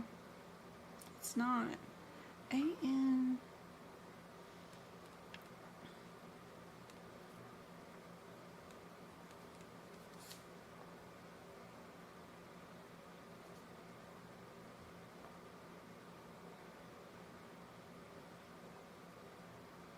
Is that the only mention of it? I was hoping that it would be listed in our drug of tables too, and tell you more about what it's doing. In our HitPix book, you can find it, and you can go there, of course, and find the drug and its other names. But how would you know it was an anticoagulant? You know, I'm just trying to figure out how would you know that it was for Coumadin or blood thinner. if you had no idea. And I was hoping that when we went to our ICD-10 book, it might tell us something a little bit more, but I don't see that it does. Because I can't find Angiomax inside the ICD-10 book, or its other name, the BIV drug name.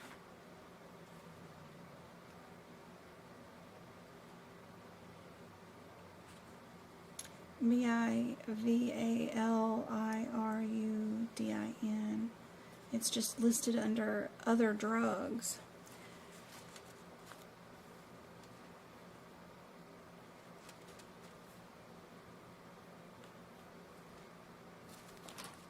They don't have any BIVs listed here. They got bittersweet. And then angio doesn't have Angiomax in it. It's got Angio Craig, but not Angiomax that I can find. But it is listed in your HitPix book, but I don't know how helpful that is. I mean, they'll take you to the J code, but it still doesn't tell you what kind of drugs it is. These are administered.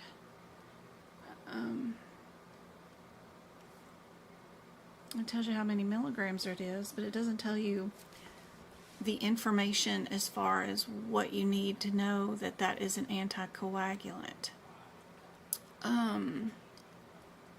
We know that the patient's being treated with aspirin and Provlix because the patient has hardening of their arteries, which is the reason why we did this. All right.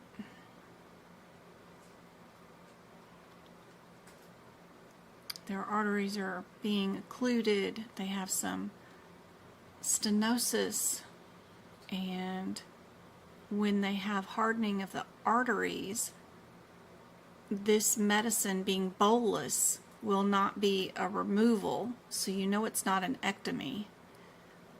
That gets rid of those too, because you know getting an IV medication, if nothing else, you know it's not going to be part of an ectomy. And you know a bolus of a medicine is not a type of anesthesia. That's not what it would be. So just a process of elimination, if nothing else, looking at the words here of your different answers would lead you to the correct one. A bolus of this was given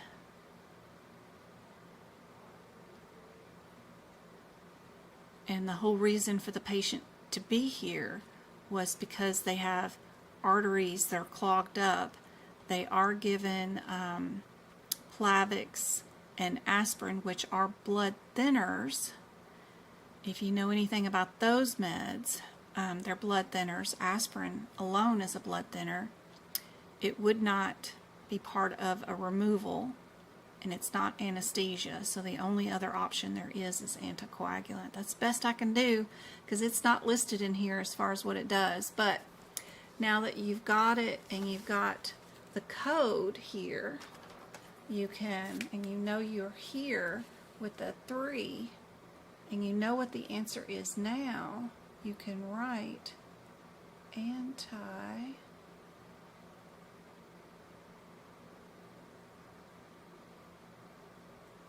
anticoagulant there next to your Angiomax, which is a blood thinner, much like Coumadin. But that will be helpful when you see this again in another situation. Anyway, hopefully that helps. Let's do our last case here. What is our 936s? They're all in a row. All in a row. What procedure did we do? Don't forget, I do have a workshop coming up on the 20th of this month where I'm going to go through all 18 sections of the certification exam, and for cardiovascular, what codes do I predict that will probably be on your exam, as far as what you might see. I don't know what the questions will be, but I can give you a prediction. They usually always ask, codes in this area or that area, and I'm going to show you what the codes are, and then I'm going to tell you how to handle what are the differences, right? If it's a difference between these codes that I predict might be on the exam, how do you handle those CPT code descriptors? And then we'll move on to the next section. We'll do integumentary, and I'll go through its tricky parts, what guidelines you need to know, and then we'll move on to the next section, musculoskeletal. And we'll go through all the sections, and then which one's in ICD-10 to worry about, and then which one's in HitPix to worry about. And that is going to be our workshop on the 20th.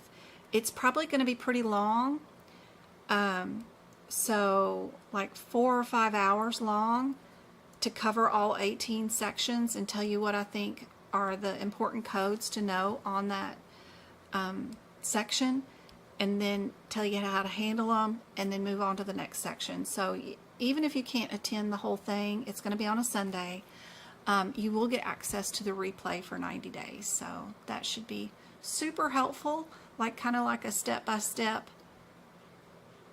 guide to the exam. Of course, I won't be 100% correct knowing exactly what codes are going to be on your exam. They can produce any kind of exam unique for every exam taker, because it's all electronic exams now, none of it's paper exams. But after doing this for like 6 years now, I can predict what possible codes will be on the exam. All right, 40, 36, 40, 41, 42, and 44. What are our differences here, right, between these codes?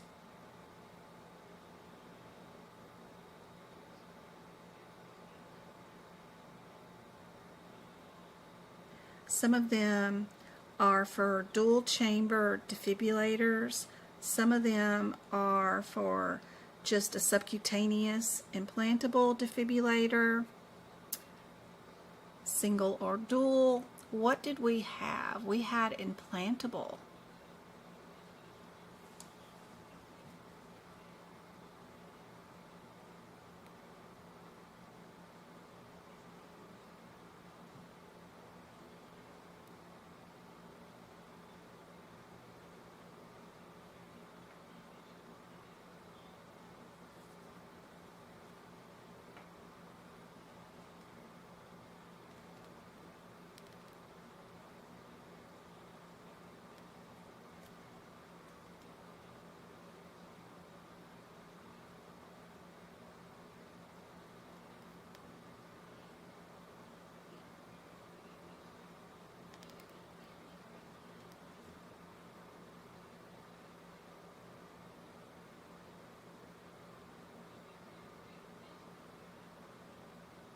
Are we transvenous or implantable?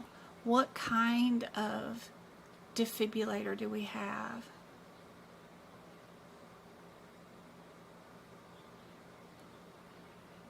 Implantation for ventricular testing.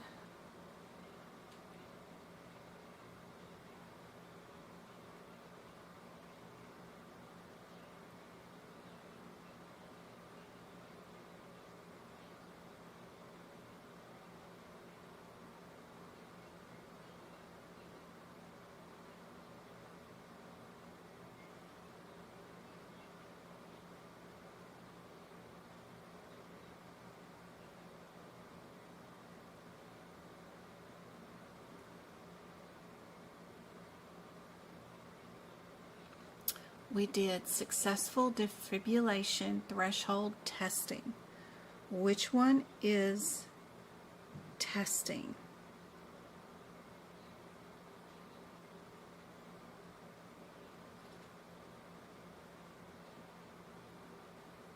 Where we induce our patient into ventricular fibrillation.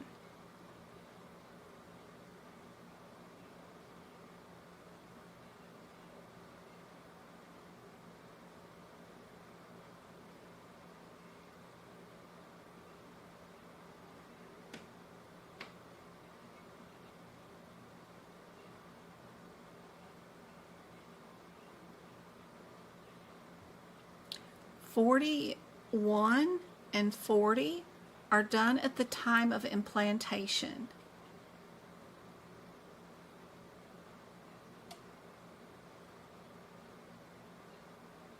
What did we do today? The patient was brought in, they were given a bunch of Versed and Propanol, then they induced the tachycardia and watched the machine volt them back into correct rhythmia. It doesn't say anything about implanting, right? So that makes me move down to 42 and 44.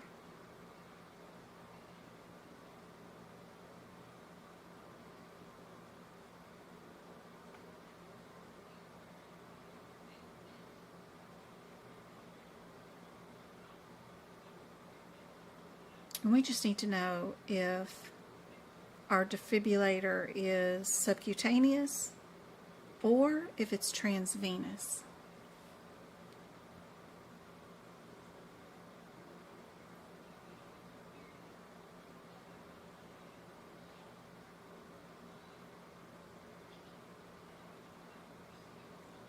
He had had it implanted earlier, but they couldn't test it during the implantation because the patient was too ill for that at that time. They had to wait for him to gain his strength back. Then they brought him in to mess his heart up with injections and watch the defibrillator successfully work and jolt them back into correct rhythmia. If they do it at the place of during the implantation, the answer would be around the 40 or 41, but this is done afterwards, so it'll either be 42 or 44.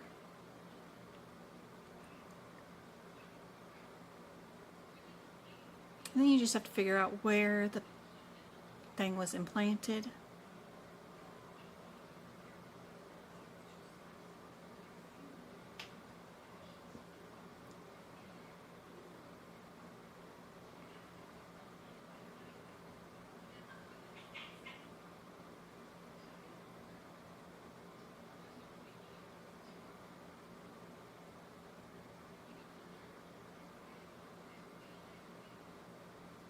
This is also a cardioverter defibrillator, right?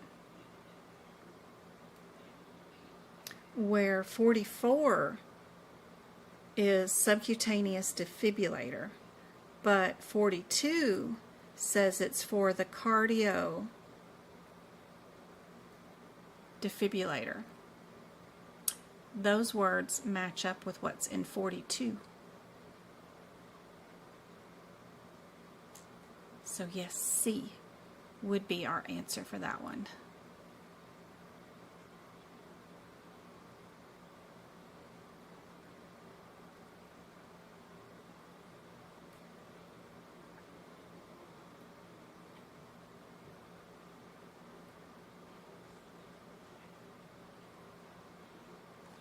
So we have some definitions, right, of those. Let's see. Defibrillators. Let me find them for you. All those differences.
That's the monitoring. Where is...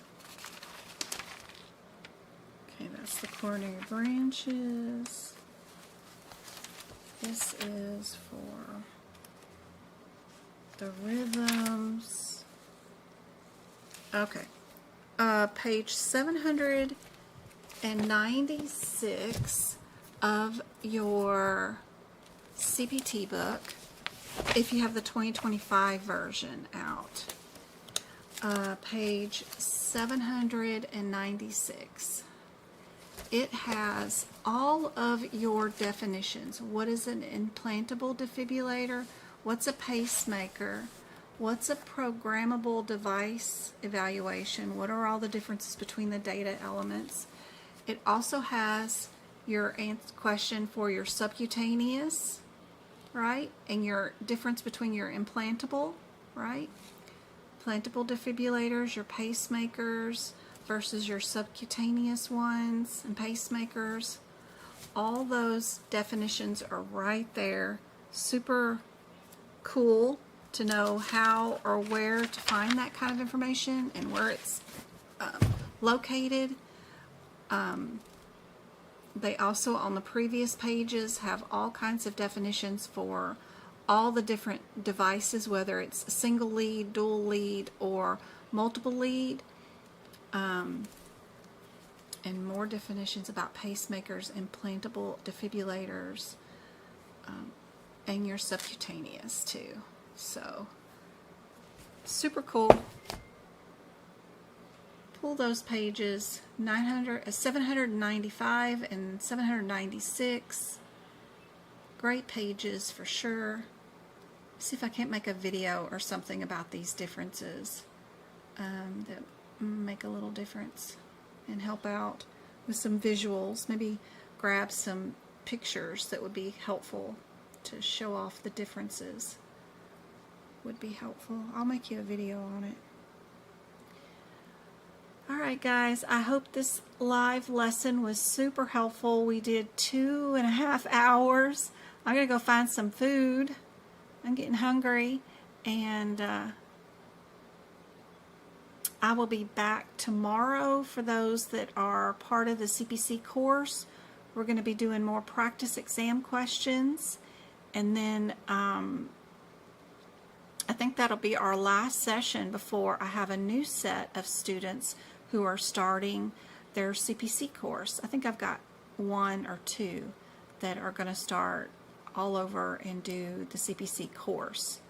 22 chapters, and that'll be starting at the end of August.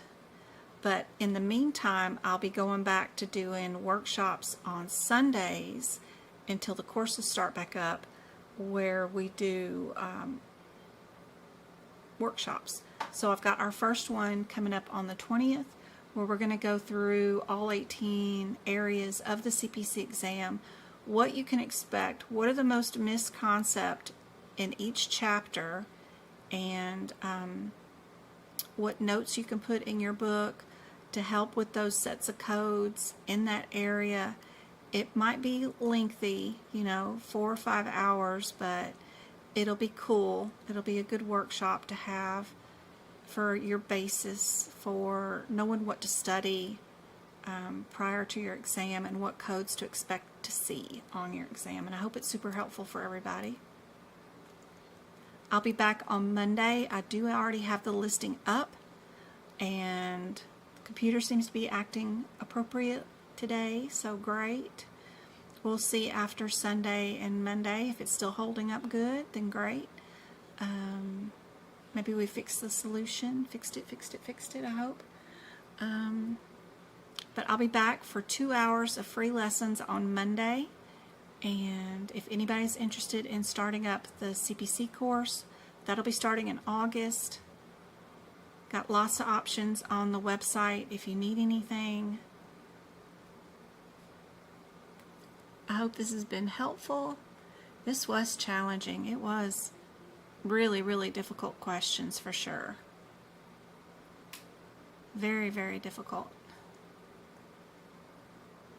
And this one I'm going to copy and then try to get down some rationale for our answer.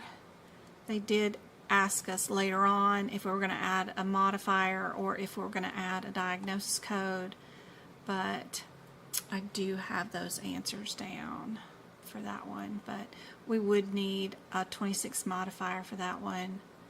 But really advanced questions, you won't see anything like this on the CPC exam. This was for the CCC certification, so if you want to be certified and do only cardiovascular procedures, that's where these questions come from. Super challenging for sure. But marking the differences between the codes beforehand is vital. You have to. If you're going to do a specialty, you've got to know those differences between these procedures and write it down. I'm sitting here trying to do it with a plain book. It's fun. Anyway, back to our regularly scheduled stuff on Monday. We'll finish up our musculoskeletal questions that we were working on Monday. You guys email me if you have questions. If I don't answer you on an email, email me again the next day. Keep asking until I reply, because sometimes I'll open an email and I go to answer it and then I get distracted and then I can't find the email that I was working on when I go back. So please email me once a day, whatever your question is, until I answer you. So that would be helpful for me on my end, for sure. Anyway, I hope this is helpful. I'll see you guys. Oh, thank you, Carla, for saying what page numbers those were in the 2024 book. You're awesome. Thank you so much. That is so helpful. All right, guys. I need to put down those page numbers here for these answers. So that would be helpful. Page 795 and 796 for definitions of, definitions in the 2025 AMA CPT. Yeah, I'll get that prepped better after the live. But anyway, I hope this was helpful. And I'll be starting back up with one-on-one tutoring coming up in a couple of weeks. So be sure to look out for that to show back up on my website. So if you want to do one-on-one tutoring with me again, I'll have two options. One, if you just need advice and you want to ask me questions for an hour. And then the second option will be for if you need me to prep practice exam questions for you to see if you're ready for your certification exam. That'll be the other option. So those will be starting up back in August. The kids start back at school July 31st, and I'll have my days free without my little demons here where I can do more work for sure. So that's coming up really fast. They start back to school soon for sure. Travis did make, and the coach changed her mind, he did make varsity team and junior varsity. So he's on both teams. So he's going to have more stuff going on this year than before. So we may have to do more stuff during the day than doing it in the afternoons like I like to do. But we'll see. This school year is going to be challenging. James is going to be doing jiu-jitsu this year. So he's going to try that out. Track and field was not his jam. And baseball was way too competitive. Football, he really liked being the manager of the team. I kind of hope he goes back to doing that too. So we'll see.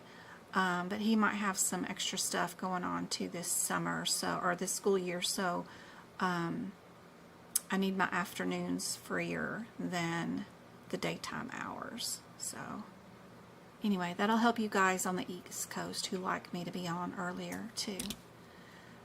I hope life is going well with you guys. I love you guys, and I will see a lot of you tomorrow and everybody back on Monday. I hope this was helpful.